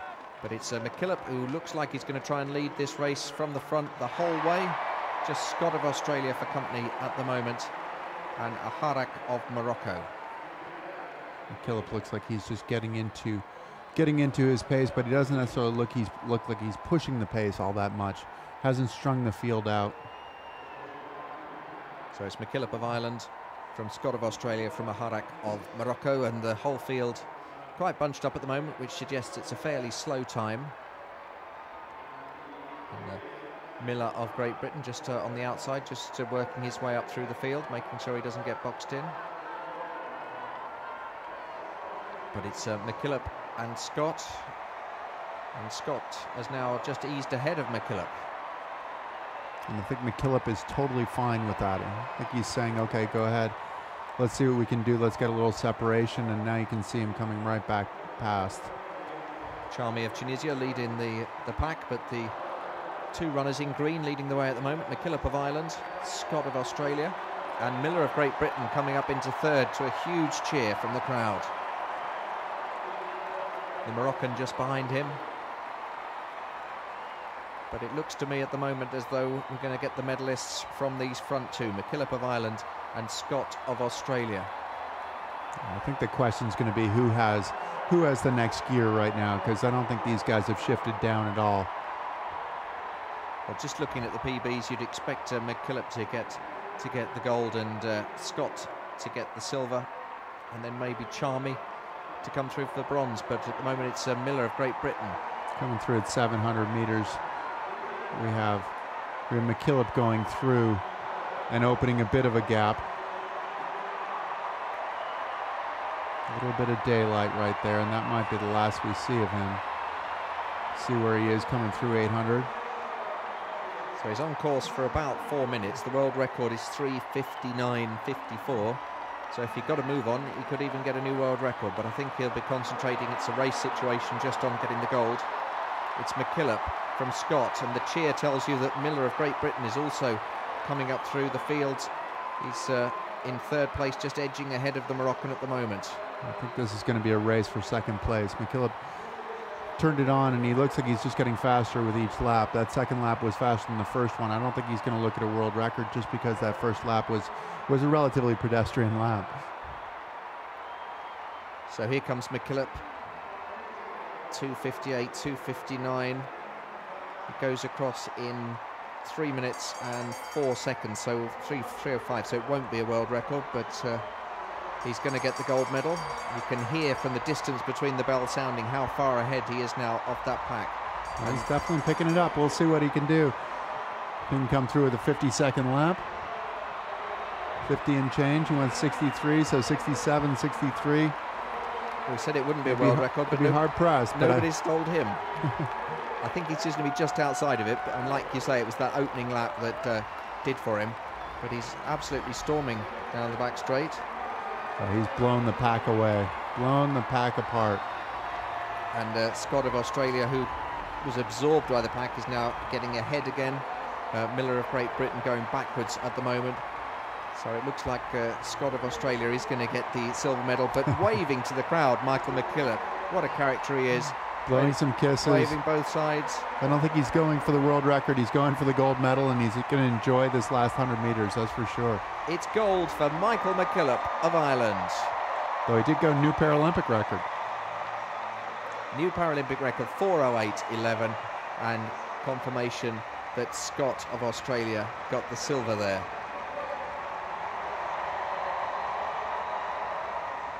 So well done to Michael McKillop. He just destroyed that field completely and set a new Paralympic record in the process.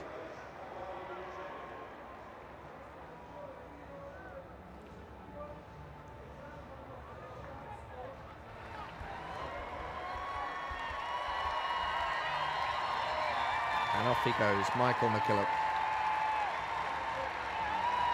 On his lap of honour, richly deserved. Looked as though he was running within himself to start with. Lovely, lovely smile to finish. Waves to the crowd. Waved one side, then the other, then back to the original side, and then came across the line, both arms outstretched. Looks like that race played out exactly as he planned it. Go out slowly, keep the pack in, and then just pick it up with each lap, and that's exactly what he did. So Michael McKillop getting the gold for Ireland with a Paralympic record of 4:08.11. Brad Scott of Australia, 24-year-old with a season's best 4:14.47. Mohamed Chami of Tunisia getting the bronze, 31-year-old 4:14.90. Regional. Team McKillop has to be pretty happy right now. Team McKillop would be absolutely delighted, I would think. And well done to them. So we see some wheelchairs on the back straight over there, warming up, getting their one lap of warm-up. Oftentimes, one of the most difficult things for the athletes is that you come into these races and you've been sitting around in the staging room for a while, and then you come out to one of your biggest races ever, and you have to go and warm up. You get one lap or so to warm up before you're going to run the biggest race of the year. So they're warming up a little bit, trying to get comfortable, trying to feel like they're ready to go, that their muscles are right on top of it. So looking at the T54 400 meters, we have the woman to watch is Tatiana McFadden. Tatiana McFadden from the US. We're actually going to go over to the javelin for a moment. Got the Finnish athlete here.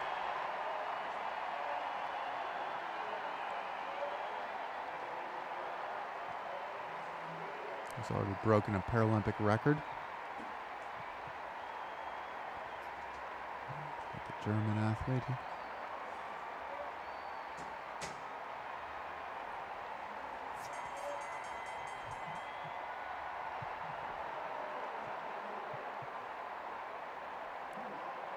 Quickly moving through some of the field events. You see the javelin, and this is a combined class.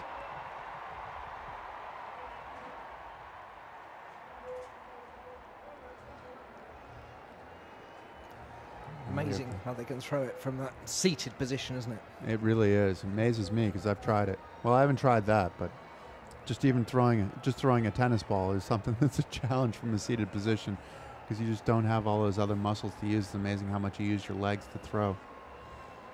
So looking at the T54 400 meters, Tatiana McFadden is the person to look at. Chantal Petitclerc has both the world and Paralympic records, broke those in Beijing, which gives us a nice segue into two of the other people who will try to track down Tatiana McFadden in lanes 4 and 5. You have Zhu and Dong from China, both of whom ran low 56 second 400s to Tatiana McFadden's 53.95 earlier today. It was the first time some of these athletes were on the track, and I was talking to Tatiana's mother as we were approaching, and she said that Tatiana was just a bundle of nerves trying to prepare for this. And it's amazing how once you finally get on the track and you say, okay, this is good, everything works, which is really funny because it's not like they haven't been on the track before. We have Manuela Scher from Switzerland in lane 2. As is habitual, we're not running in lane 1. Gunilla Wahlgren from Sweden in lane 3. We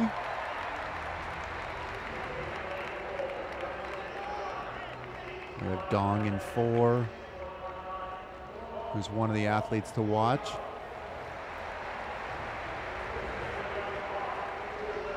And Zhu in 5. These athletes will run one complete turn of the track in their lane. They will stay in their lane. You can see that there's a stagger. Dianroy from Canada, who's generally better at some of the longer events, the 5K. And she'll be in there in the marathon, but she's a great 400-meter runner as well. Here's Tatiana McFadden.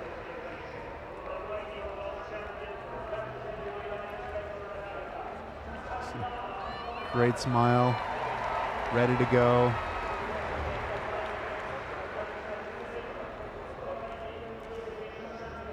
Amanda Kocha from Finland out in lane 8.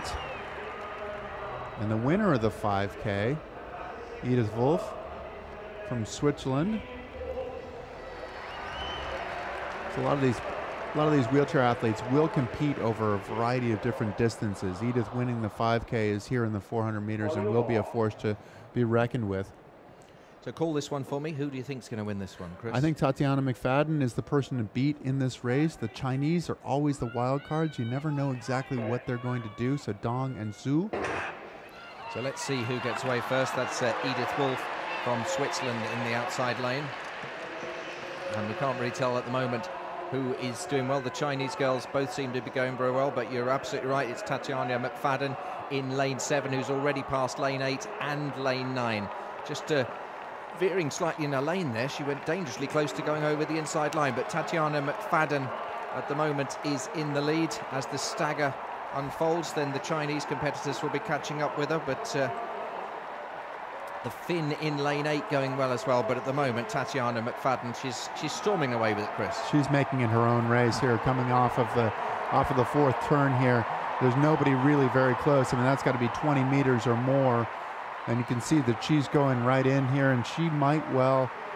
I don't think she's quite going to challenge the world record of Chantal Petitclerc, but she's right there in the neighborhood. So there we are, Tatiana McFadden of the United States getting gold, China getting silver and bronze. And just in the first 100 meters, she was past the 2 lanes outside her to really set her on her way. Tatiana started really well. She finished really well as well. She had a nice, strong race all the way from the beginning. The one question, the one difficulty that she had was exactly what you noticed, is that she had a little trouble coming off of that turn, and sometimes that'll happen where you hit that track steering and straighten back out, and sometimes you hit it just a little early or a little bit late, and then you have to recover from that. And she did that on the back straight, but she had no problem whatsoever on the home straight. I don't think she did go over the line. I just thought at one point she went dangerously near it. And it's nothing worse than when you see the DQ come up, someone's being disqualified. But a new personal best for Tatiana McFadden of the States, 23-year-old, and a time of 52.97. Dong of China with a regional record in 54.43, and third, Edith Wolf of Switzerland. They've given that to. I thought the other Chinese competitor crossed the line, but no, it's the Swiss girl they've given it to. Well, yeah, Edith on the outside. She ran well. 56.25. And running really well here. So Tatiana McFadden from the United States, just 23 years of age, with a new PB and a gold medal in the 400 meters. Ladies and gentlemen, the victory ceremony for the men's 5,000 meters T12.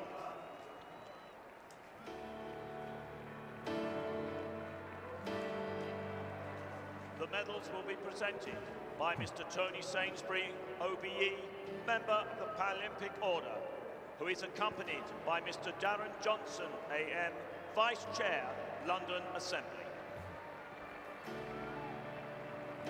Ladies and gentlemen, the bronze medalist, representing Kenya, Henry Kiwa. Henry Kiwa, former world record holder, having to settle for bronze in this one. Who broke his own world record in running this race, but settled for bronze. Extraordinary. Now, if you're a fan of sitting volleyball, Bosnia and Herzegovina against Rwanda, just starting on another one of our live streams. My colleague Amy Bainbridge will be commentating on that. So Paralympic.org if you want to see the sitting volleyball, Bosnia and Herzegovina against Rwanda.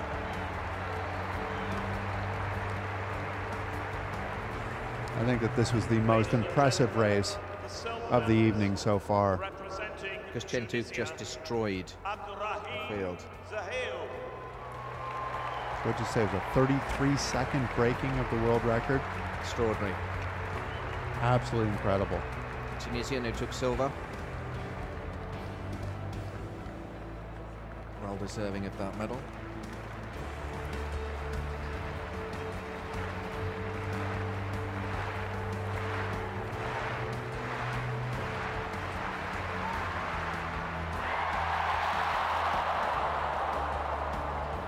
You're hearing some cheering for some of the field events. I think that's the high jump going on concurrently. Olympic champion, representing Morocco, El Amin Chentouf. And a massive reception for Chentouf, who took 33 seconds off the world record, led from the front, never in any doubt. But all that was in doubt was how much he was going to take off that world record. He absolutely flew round. Well done, fella. It's one of those things that you wonder how, you know, what to say of it. It's almost a recalcitrant kind of approach to this whole thing, where you think, wow, that has absolutely no respect whatsoever for the record that was out there. Absolutely.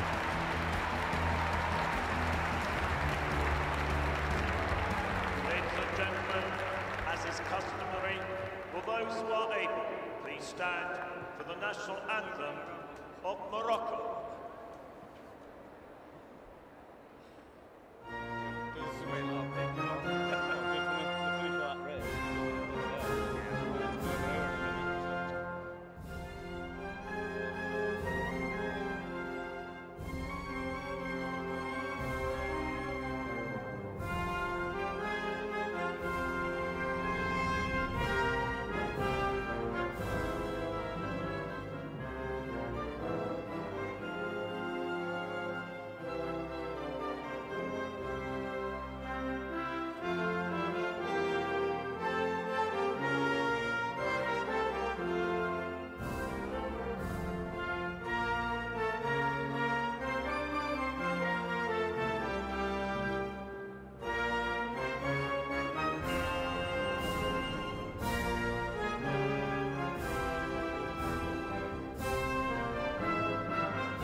So the most impressive of the gold medalists for this evening, Tooth of Morocco.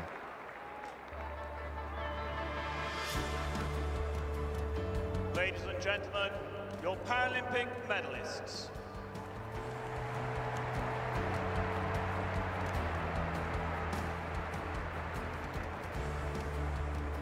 He looks pretty good right now, doesn't he? For a guy who worked that hard. Now, we've heard some cheers in the stadium, and we've been wondering what it's all about. It's for the high jump.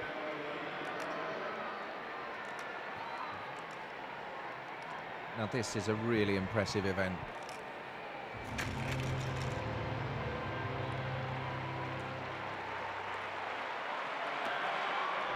Look at that. Wow. If anything sums up the Paralympic spirit, it's a one-legged high jumper just going head first like that, showing no fear, and then sitting up and saying, look at that, did you see what I just did? That's fantastic, isn't it? That really is impressive. That's, wow. So that's Delana of Fiji, and I'm sure you all understand the system there. A little circle means that he cleared it, a little cross would mean he failed, and a dash would mean that he missed at that height. That he missed or that he passed? He passed, sorry, he passed at that height, yeah. And he is in the lead at the moment. Elisa Delana of Fiji, 27 years of age.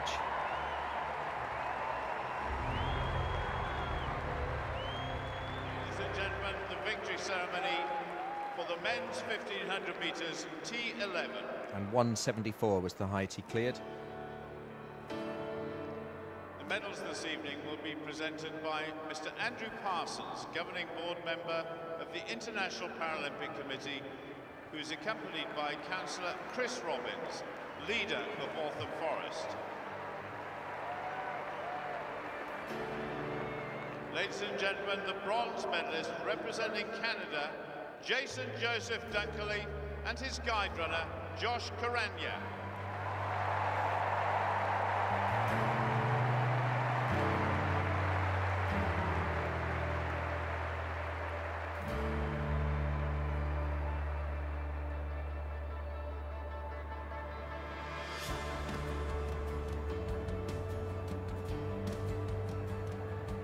Question yesterday of whether the guides were allowed up on the podium. I think that watching a couple of these races, you realize that the guides earned their way onto the podium. And they get a medal too. They do. And they're an important part of the team. This is most definitely a team. These guys will have trained together considerably, because that's the only way to be able to gain that kind of union that actually allows you to run this kind of a race, to run as fast as you can and to be able to run tactically well as well.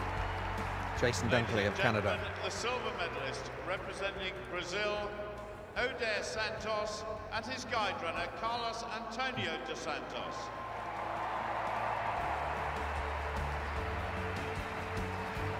Both of them thanking God as they come up onto the podium to get their silver medals.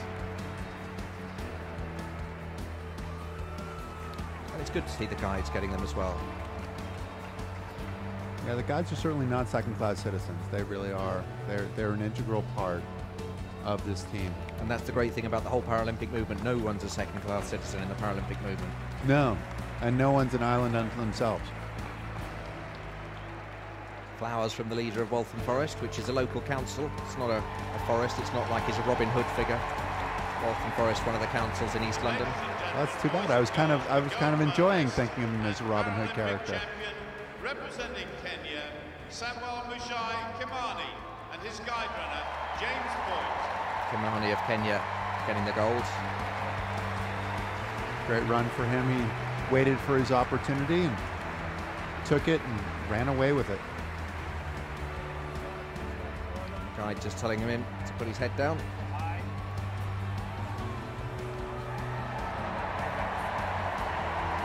He's a very tall athlete, and if he hadn't put his head down, they wouldn't have got the medal on. Exactly.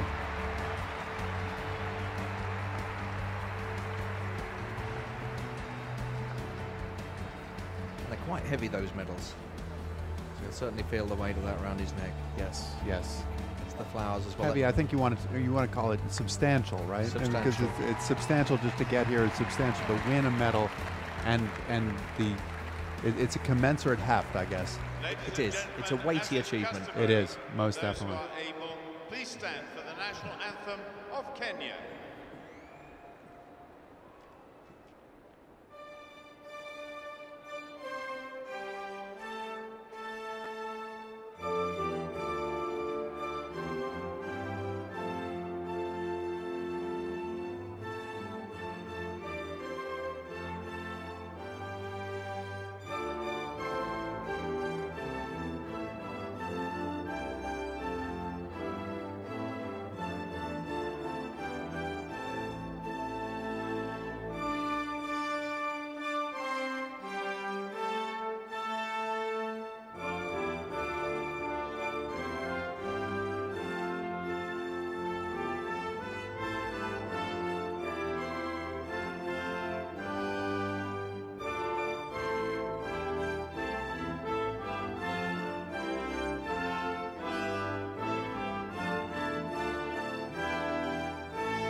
Ladies and gentlemen, your Paralympic medalists. So for those of you who've been watching the football, the teams through to the semi-finals of the Paralympic seven-a-sides, Ukraine, Brazil, Russia and Iran. And I was commentating this morning on Brazil against USA in the football. I don't know if you caught that score. I did not know. Brazil 8, USA 0. Ooh, ouch. I was thinking of you. I Brazil were phenomenal. So Brazil, Russia, Iran and the Ukraine through to the seven-a-side football semi-finals. Just catch up on a few tweets while the medalists are having their photographs taken. David Joyce says, fantastic gold for Ireland's McKillop in the men's 1500.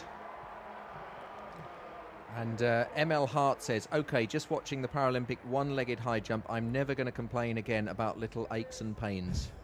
What an inspiration that high jump is.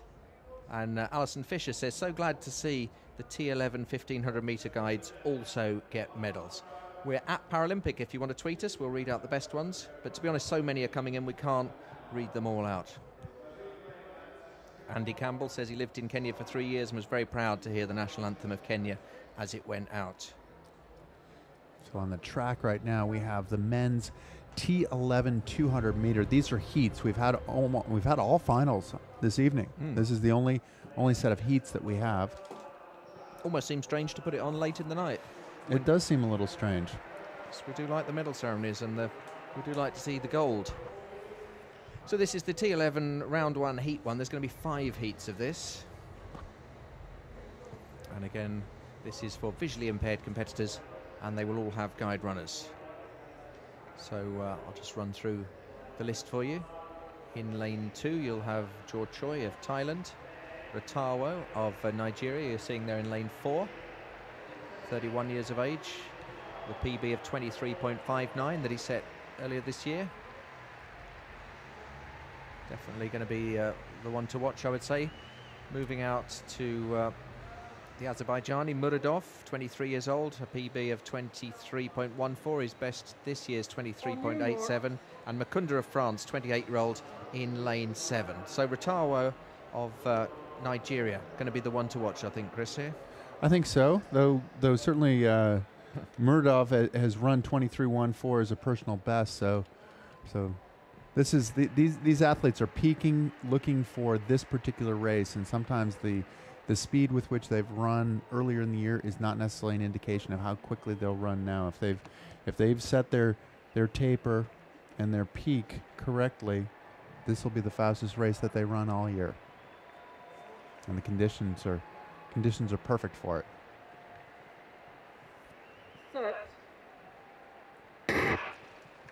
So Ratawo of Nigeria in lane 4, getting away well. Running with guide runners, Ratawo of Nigeria in the green, going very well. Also the Azerbaijani athlete going very well indeed as well in lane 5. He's going to be in the lead at the moment, 23-year-old Muradov, looking very good. Mukunda of France is going to come in second place as well. And in fact, Ratawo seemed to go backwards and ended up finishing last in the race. So Muradov of Azerbaijan qualifying there in the men's 200 meters T11 first round. Just takes a moment.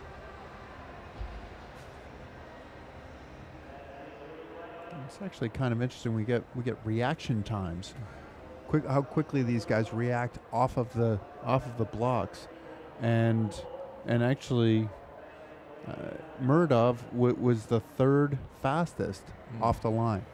Picked it up quickly on the turn, and then certainly didn't have any trouble when he was on the straightaway.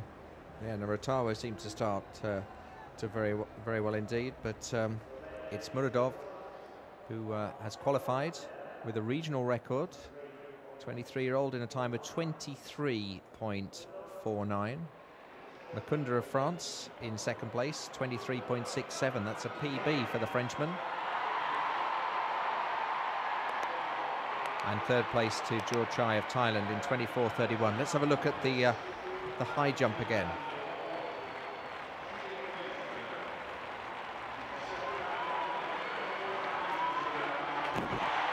Wow.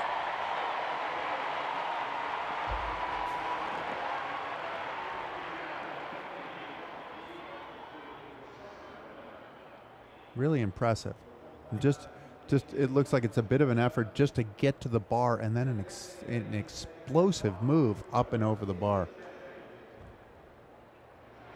Lying second in the competition at the moment.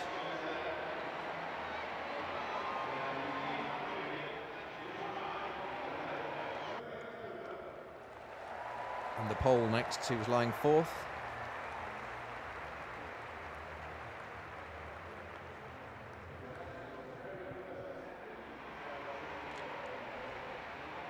Throws away the crutches.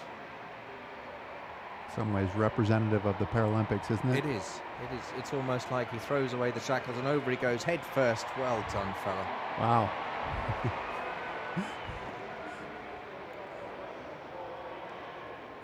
It is the most extraordinary event, this one. It really does sum up the whole spirit of triumph over adversity, I think, for the whole Paralympic movement. And that was on his 3rd try that he cleared 1.74. That look of exhaustion and relief that he saw when he looked back up and saw the bar still on top.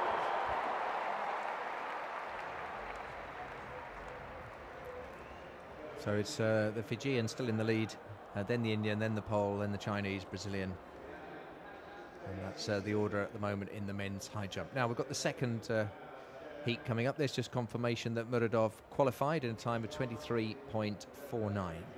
as the winner, he is guaranteed to qualify. As you said, there are 5 heats of this 200 meters. The winners will all qualify, and then the next 3 will qualify. The next 3 fastest of the 5 heats, which will give us 8 in the semis, and then 4 will go through to that final. Just a reminder, the world record's held by Lucas Prado of Brazil in a time of 22.48. Looks like we should have a good race in this next heat, where we have Rana, we have David Brown, we have Shang from China, and we have Inaga, and 3 outside guys have all run right around the same time. Everybody's run under 24 seconds. David Brown, 23.4. Shang of China, 23.92, and Isnaga of Cuba, 23.31. So, like you say, those 3 going to be very close to each other. Rana of Nepal on the inside lane is about 4 seconds slower. But then we have seen competitors suddenly come to the floor, but at the age of 31 is unlikely to do that. It tends to be the youngsters that suddenly shave a lot off their personal bests. I'm with you on that one. We'll see what happens, because like you said, we have been surprised in the past. But it should be a good race. You're watching London 2012 Paralympics coverage. Jeremy Nicholas and Chris Waddell is my guest, American Paralympian. 5 gold medals to his name. You can like the Paralympic Movement on Facebook at facebook.com/Paralympic Games if you're just in awe of some of these competitors, particularly those high jumpers we just saw. And you can watch streams from other events, like the sitting volleyball's on at the moment, at paralympic.org. Just click on some of the live streams with the commentaries.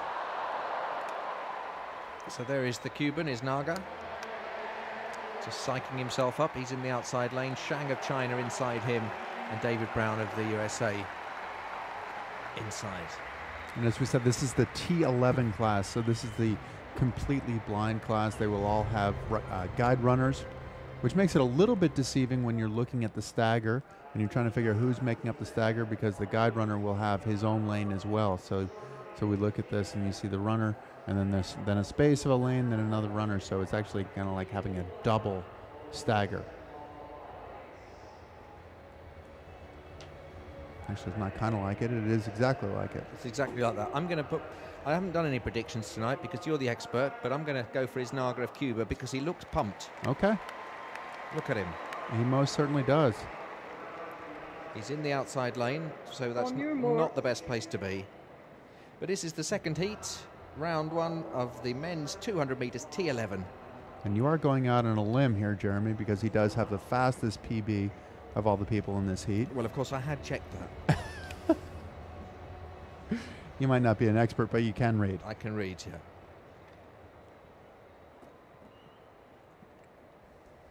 Down they go. A hush descends on the Olympic Stadium here at London 2012.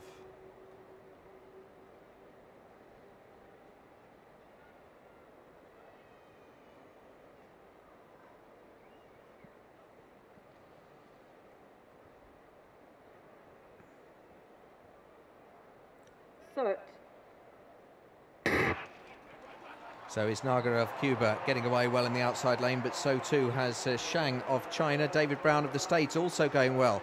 Brown's going really well actually on the inside, but it's the Chinese athlete at the moment in the lead. Baolong of China and Brown of the States coming through. Brown's coming well, but is the Chinese athlete going to hold on? It's hard to tell. It looks like China are going to get through. Shang Baolong of China qualifies, and David Brown will have to wait and see if he's a fastest loser.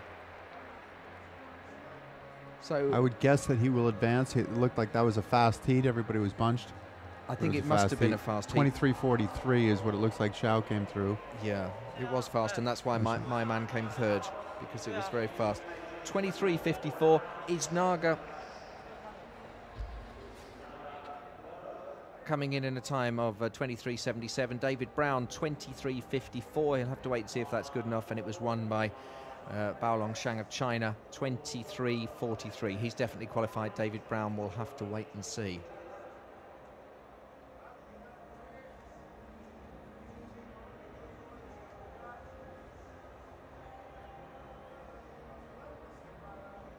And Shang actually had it right off the start, had the had the fastest start reaction time, 0.160 versus 0.174 for David Brown. So 1/100th, or a little less than 100th. On Twitter, Team Aiden Rock says, simultaneously sore, mind-boggled and inspired watching these athletes from my couch.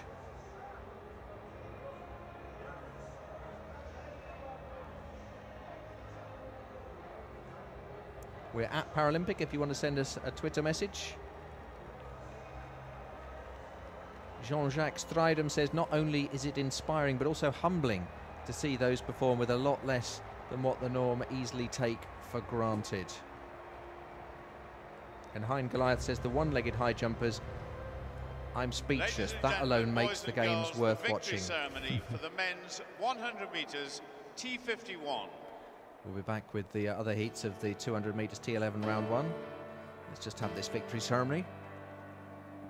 The medals to be presented by His Excellency Sauli Niinisto, President of Finland, who's accompanied by Mr. Frederic Nardin, Deputy Country Manager for Swatch Group UK. Ladies and gentlemen, the bronze medalist representing Algeria, Mohamed Barahal.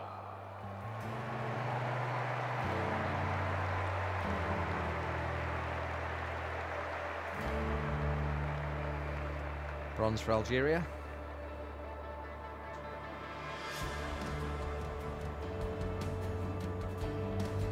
He is the guy that you referred to who was commenting that the universal sign of "I've just had a baby." Yeah, but not necessarily he'd had a baby, but somebody in the family, maybe. They were celebrating a birth. You think? He could have just become an uncle or a cousin or something like that. That bronze medal, probably a pretty good celebration of that, I would imagine. Yeah. Ladies and gentlemen, the silver medalist representing Italy, Alvisa Davidi.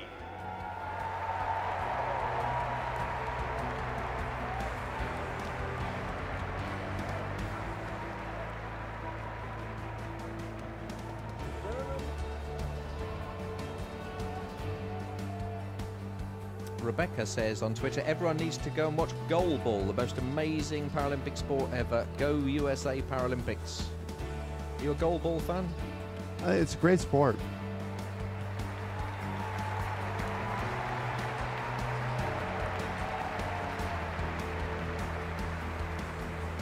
And ladies and gentlemen, boys and girls, the gold medalist and Paralympic champion representing Finland, Toni Rispanen.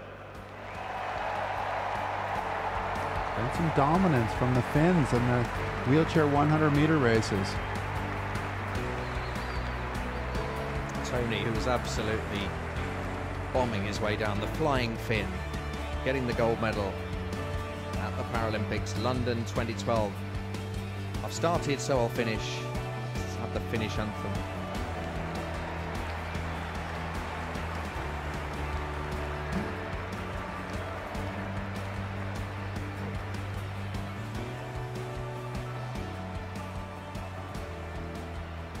Ladies and gentlemen, boys and girls, as is customary, will those who are able please stand for the national anthem of Finland.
Ladies and gentlemen, your Paralympic medalists. On Twitter, Heather Lee Aaron says the high jump has become by far my favourite event. It's beyond amazing to see such strong athletes. At Paralympic is our Twitter name.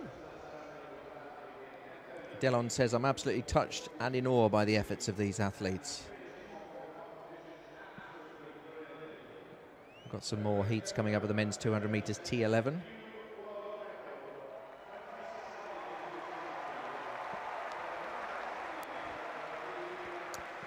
Heat 3 lining up in the men's T11 class, the completely blind class. And they all have guides. We have Zhu in lane 4 with his guide. Prado in lane 6. Prado's run a 22.85 as a PB, though hasn't quite run as fast this year. And Shikongo of... now what is that? I'm just getting the flags. Namibia. Okay. NAM, Namibia. Okay. Look at the Brazilian's glasses. They've got the Brazil flag on. It's a little bit scary, actually, because it looks like he has massive blue eyes. But got an interesting little fake. It looks like he's hypnotizing you out there, which might be what he's doing to the rest of the field. But I guess at this point, the only people he can hypnotize are the other guides.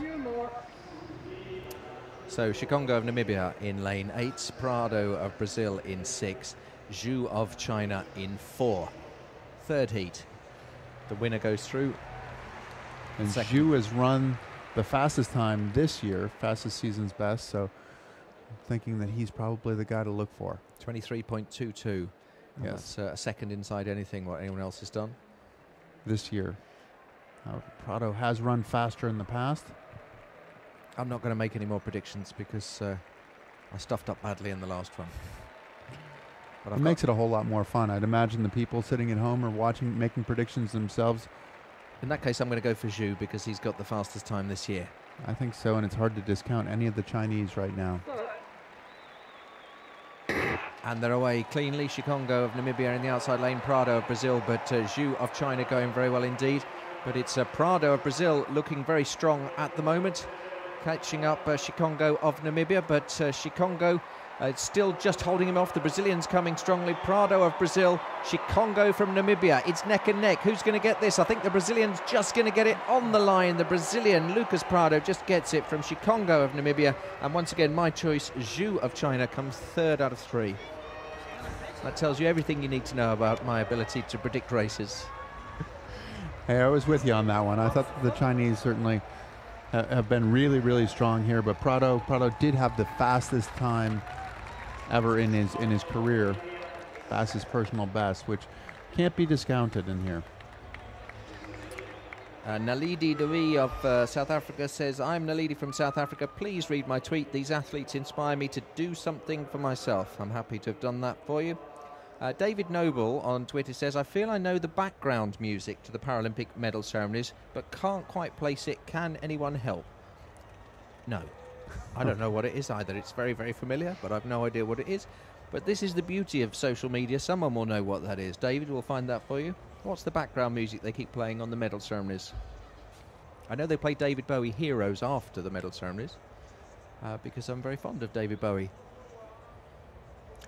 You can see that there's a small queue there with Shikongo, which means that he's getting in on time. So now that it's the third heat, they're already starting to do the subtraction and figure out that there are 5, and there will be 3 more, so he ran fast enough. Gail Gerber on Twitter says, loving the Paralympics, all the athletes are winners, truly heartwarming. And Stephen says, kudos to Kimani for doing Kenya proud, and I've got to say the long jump is amazing, and so's the high jump. Which is great to hear that so many people are enjoying the field boys events. And girls, we next have Absolutely. the victory ceremony for the men's 1500 metres T37. And if anyone can help us out with the victory music, the music you're hearing now, what is this tune? We can't quite place it.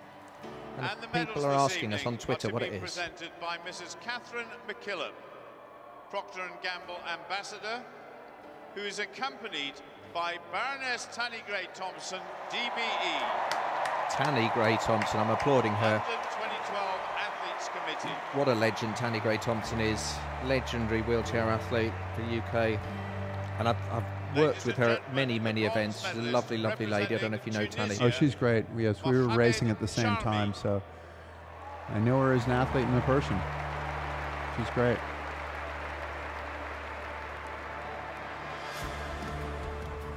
I think I mentioned last night I'm married to a South African, and first time I met her family, that I noticed that all her mother's sisters were all called Tanni something, and her mother wasn't called Tanni anything. And I asked why that was, and she said Tanni's the Afrikaans word for auntie. And then I mentioned that to Tanni Gray-Thompson, that she was Auntie Gray-Thompson, and she smiled. And there is Tanni, lovely lady, and a real ambassador for Paralympic sport across the world. And an honor to be able to pass out the medals and the flowers, it really is. Mohamed Charmi, Tunisia, getting the bronze. Ladies and gentlemen, the silver medalist representing Australia, Brad Scott.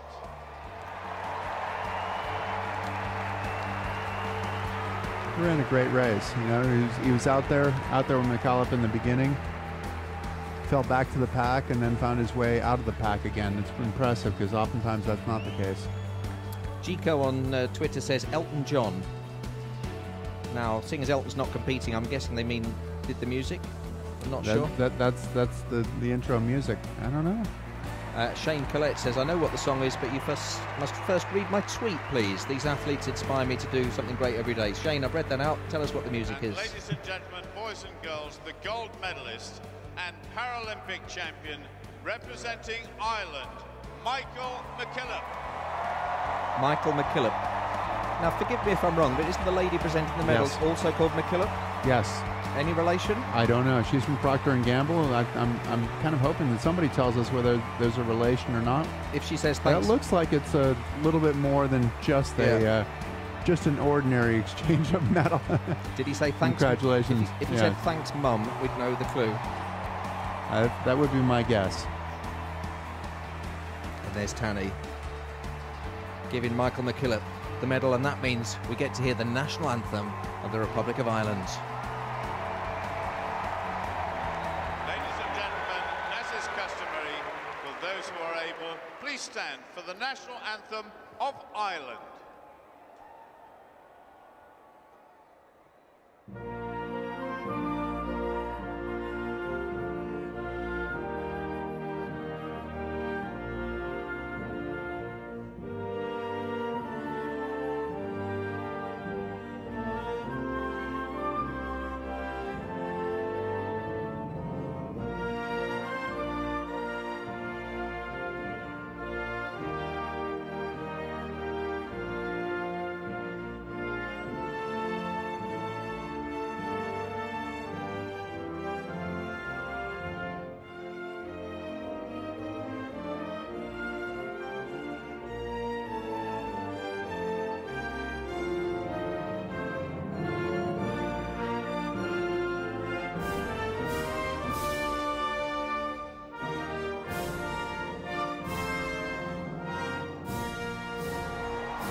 Ladies and gentlemen, your Paralympic medalists. Michael McKillop of Ireland, Brad Scott of Australia, Mohamed Charmi of Tunisia. Medalists in the men's 1500 metres T37. No one can tell me what that music is. Who told you that when when you read his tweet he would come back and tell you the music? Yeah, he did, didn't he? Someone said that. Can't remember who it was, but he hasn't then now told me. So we've got Heat 4 right now in T11, 200 meters. And in Heat 4 we have Alexis Gillette from the U.S., Felipe Gomez from Brazil, Jose Soyovo Armando, and you're going to have to give me the... Angola. From Angola. And Pita Rando Bolande from Mozambique. From Mozambique, okay. I've got to start recognizing some of these flags. On my computer, I only have flags. It's such fun, though, to hear you struggle. To hear me struggle, exactly. It says a lot about the Paralympic spirit, the way you struggle through those flags. It certainly does. You could say towards the end of a hard night's commentary, you're flagging a bit. Ooh, well done, well done. Armando, I think, is the guy to look for in this from Angola. He is in lane 6. You can see him getting a little assistance, getting into the blocks. But you see, the Mozambique runner in the outside lane is only 18, and often these 18-year-olds, form goes out the window, as we've seen with Raymond Martin of the United States over the last 2 nights. Right, and we do not have listed a personal best or a season's best. So for could Belande. be a real dark horse in this race. Armando of Angola is 39, though. We know that he's got a PB of 23.06 from Angola. And Gomez from Brazil, 23.69. Here we go. So he's very quickly away, Belande of Mozambique. But it's Armando of Angola going very well. And now Gomez of Brazil putting his foot down on the gas. It's going to be between these two. It's going to be a really good race. It's Armando of Angola, Gomez of Brazil. Gomez just in the lead, but here comes Armando. Gomez in the lead. Can Armando get him? It's going to be really tight on the line. The Brazilian's just holding him off. He dips the line just a bit too early, but crosses it in the lead. And that was a good race. That's the best one so far, I think, in terms of tightness. Felipe Gomez of Brazil just getting ahead of Armando of Angola. It'll be Gomez who qualifies. Armando will have to wait and see. And as Clara, our producer, our Brazilian producer, said that you don't call him Gomez, you call him Felipe, right? I think that's what she said, is that it's just the first name for Brazil. So he should be known by Felipe or Felipe, possibly. Possibly. I'm always going on the bit that's in capitals, as the bit that you read out, but which is the family name, isn't it? But yes. Sometimes with Brazil, they have about 4 different names, and you get to pick which one. I was commentating this morning on Brazil against America. I hate to bring it up again. Brazil won 8-0. Sorry to mention that. I think I heard that somewhere, yes. Brazil beat the Americans 8-0, just to clear that up. And there was one guy with 4 different names, and I wasn't sure which one to call him, so I thought I'll check on my list, and they told me which one. And then actually on the back of his shirt, he just had his nickname, which was none of the 4 names. So it can be quite tricky being a commentator on the... Do you think that was intentional? Do you think he was doing that to you intentionally? Deliberately doing it to us, yeah. I think he was, yeah. So Felipe Gomez, let's give him all his names, and then at least we've got some of them right. He qualifies, and Armando of Angola also qualifies as one of the fastest runners-up. And they can tell that now because that was heat 4. So they've obviously worked out that no one would be able to get past him because the big Q means qualified as a winner, the little Q means qualified as Ladies and a fast runner-up. The victory ceremony for the women's 400 meters T54.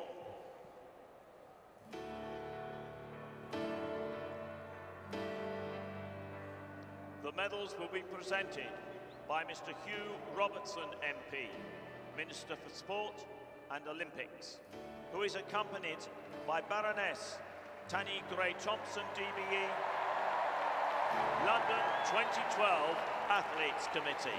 Now, did we talk about this the other night? DBE, what is the designation of DBE? No, but I didn't mention DBE. No, you didn't. It's representing Switzerland, Edith Wolf. Just let Edith come up. DBE means she's a dame. She's a dame of the British Empire. Ah, yes. So, you know, in South Pacific, there's nothing like a dame. She's Dame Tanni Gray-Thompson, and the really, that's the top accolade for a male athlete would be a Sir, so you get Sir Steve Redgrave, and for a woman athlete you get Dame Kelly Holmes, Dame Tanni Gray-Thompson. Now, Come On Ireland on Twitter say, how cool was that? Paralympic surprise, McKillop having his mum present him with his 2nd gold, so confirmation that was his mum. Yes, as we suspected. Edith Wolf. Who's running well here. She won the 5K, coming back in the 400 meters. The silver medalist, representing the People's Republic of China, Dong Hong Xiao.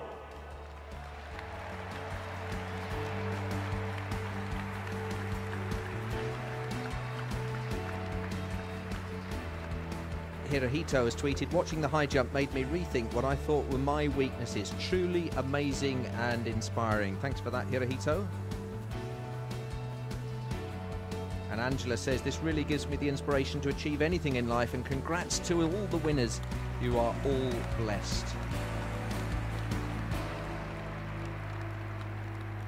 And ladies and gentlemen, the gold medalist and Paralympic champion, representing the United States of America, Tatiana McFadden.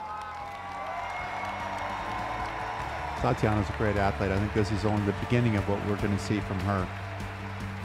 She's still young, isn't she, Tatiana? Early 20s? She is. Still in what we call college. You'd call it university.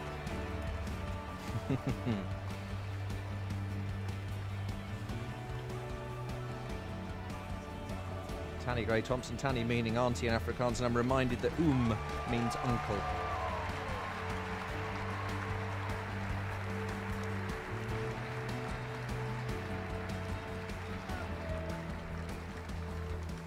Ladies and gentlemen, it's time for your song.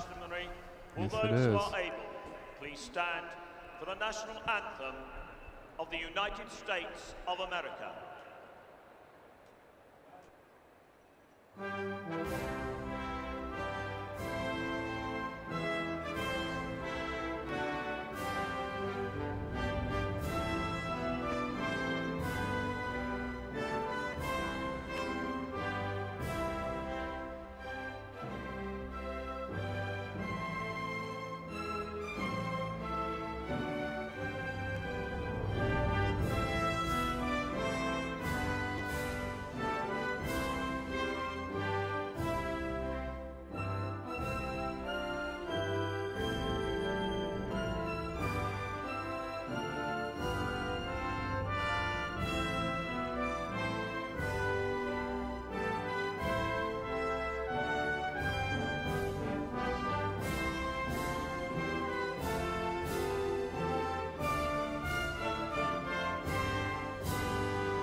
Ladies and gentlemen, your Paralympic medalists. So we're coming to the end of our time at the athletics. We've still got another heat to go in the men's 200 metres T11 round 1, and victory ceremony still going on. Let me just read out some of these tweets, because there's some nice comments here, Chris. Oh, great. Thumbs up to the commentators on the track tonight. You guys rock. That's from Gail Gerber. That's not even from us. That's good. No. Marika Kriya. Oh, I love the dude commentating on the Paralympics, educating the world about South Africa, Afrikaans, and Rooibos tea. That's for me, I think. That'd be you. Thank you very much, Marika Kriya. Even getting your name right there, aren't I? Most people would say Kruger, I guess. Etienne Leroux, the first few chords of that victory ceremony song reminds me of that Love Lifts Us Up Where We Belong song. Love lifts us up where we... No, it's not that, is it? I don't know. And Gico saying, are you guys commentating live from the arena as it happens? Well, we are in the Olympic Park. We're in a commentary booth, and it's happening just outside our window.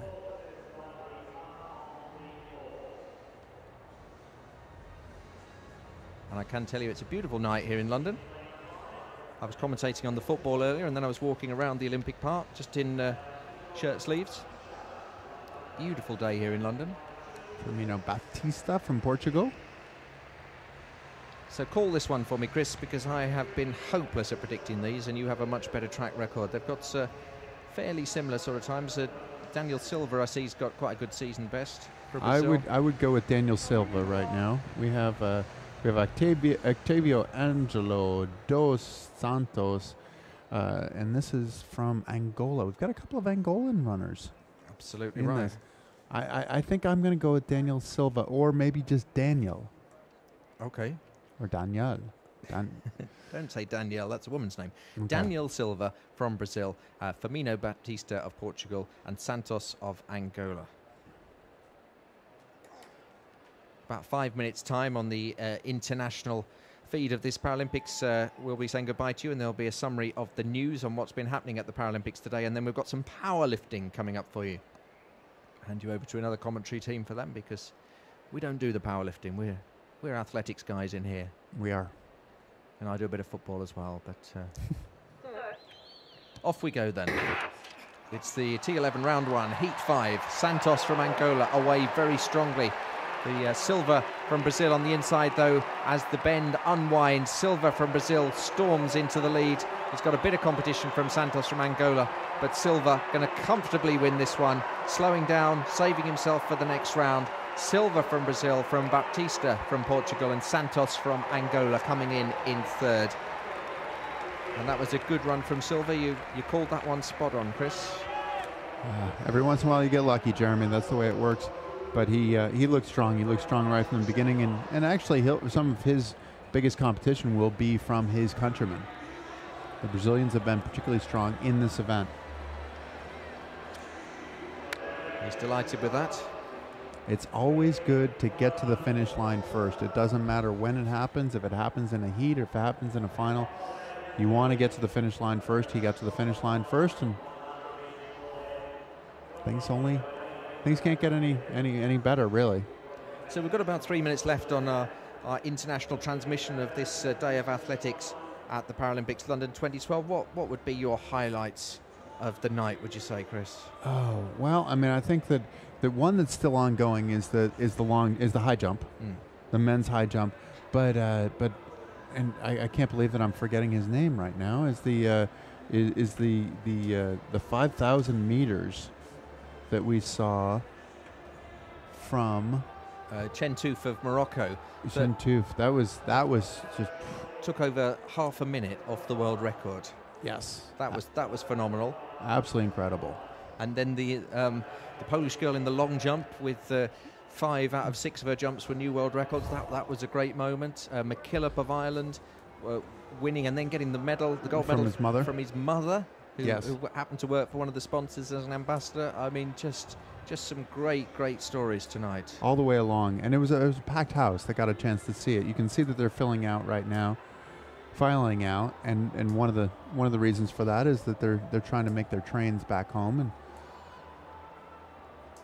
But I think everybody's had a great time here. It's been a tremendous event, it really has, and I think we might be able to get a little bit more of the high jump. What do you think? Is there a chance, or are we going to get a medal ceremony? Well, I can tell you the result of the high jump. There's just confirmation that Silva qualifies. The high jump, Dilana of Fiji has won it in. He did 174. Was before he went out of the competition. 3 jumps failed at 177, ahead of the Indian, who also had 174 but got the silver on countback, and the Pole ended also at 174, ended him but on countback. So it's Ilyesa Dilana was the man who's won the high jump. Looks like this is going to be a tough race for the Brazilians. The men's 200 meters, T11.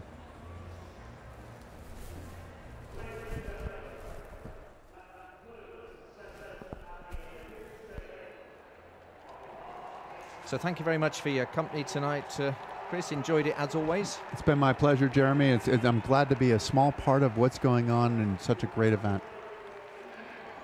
Hope you've enjoyed our coverage here of the athletics at the Paralympics in London 2012. There is confirmation, winner of the high jump, Ilyesa Dilana. He's absolutely delighted about it, from Fiji. Coming up next on this channel, we've got a summary of the Paralympic news, and after that, it's powerlifting. From Chris and me, good night. Good night.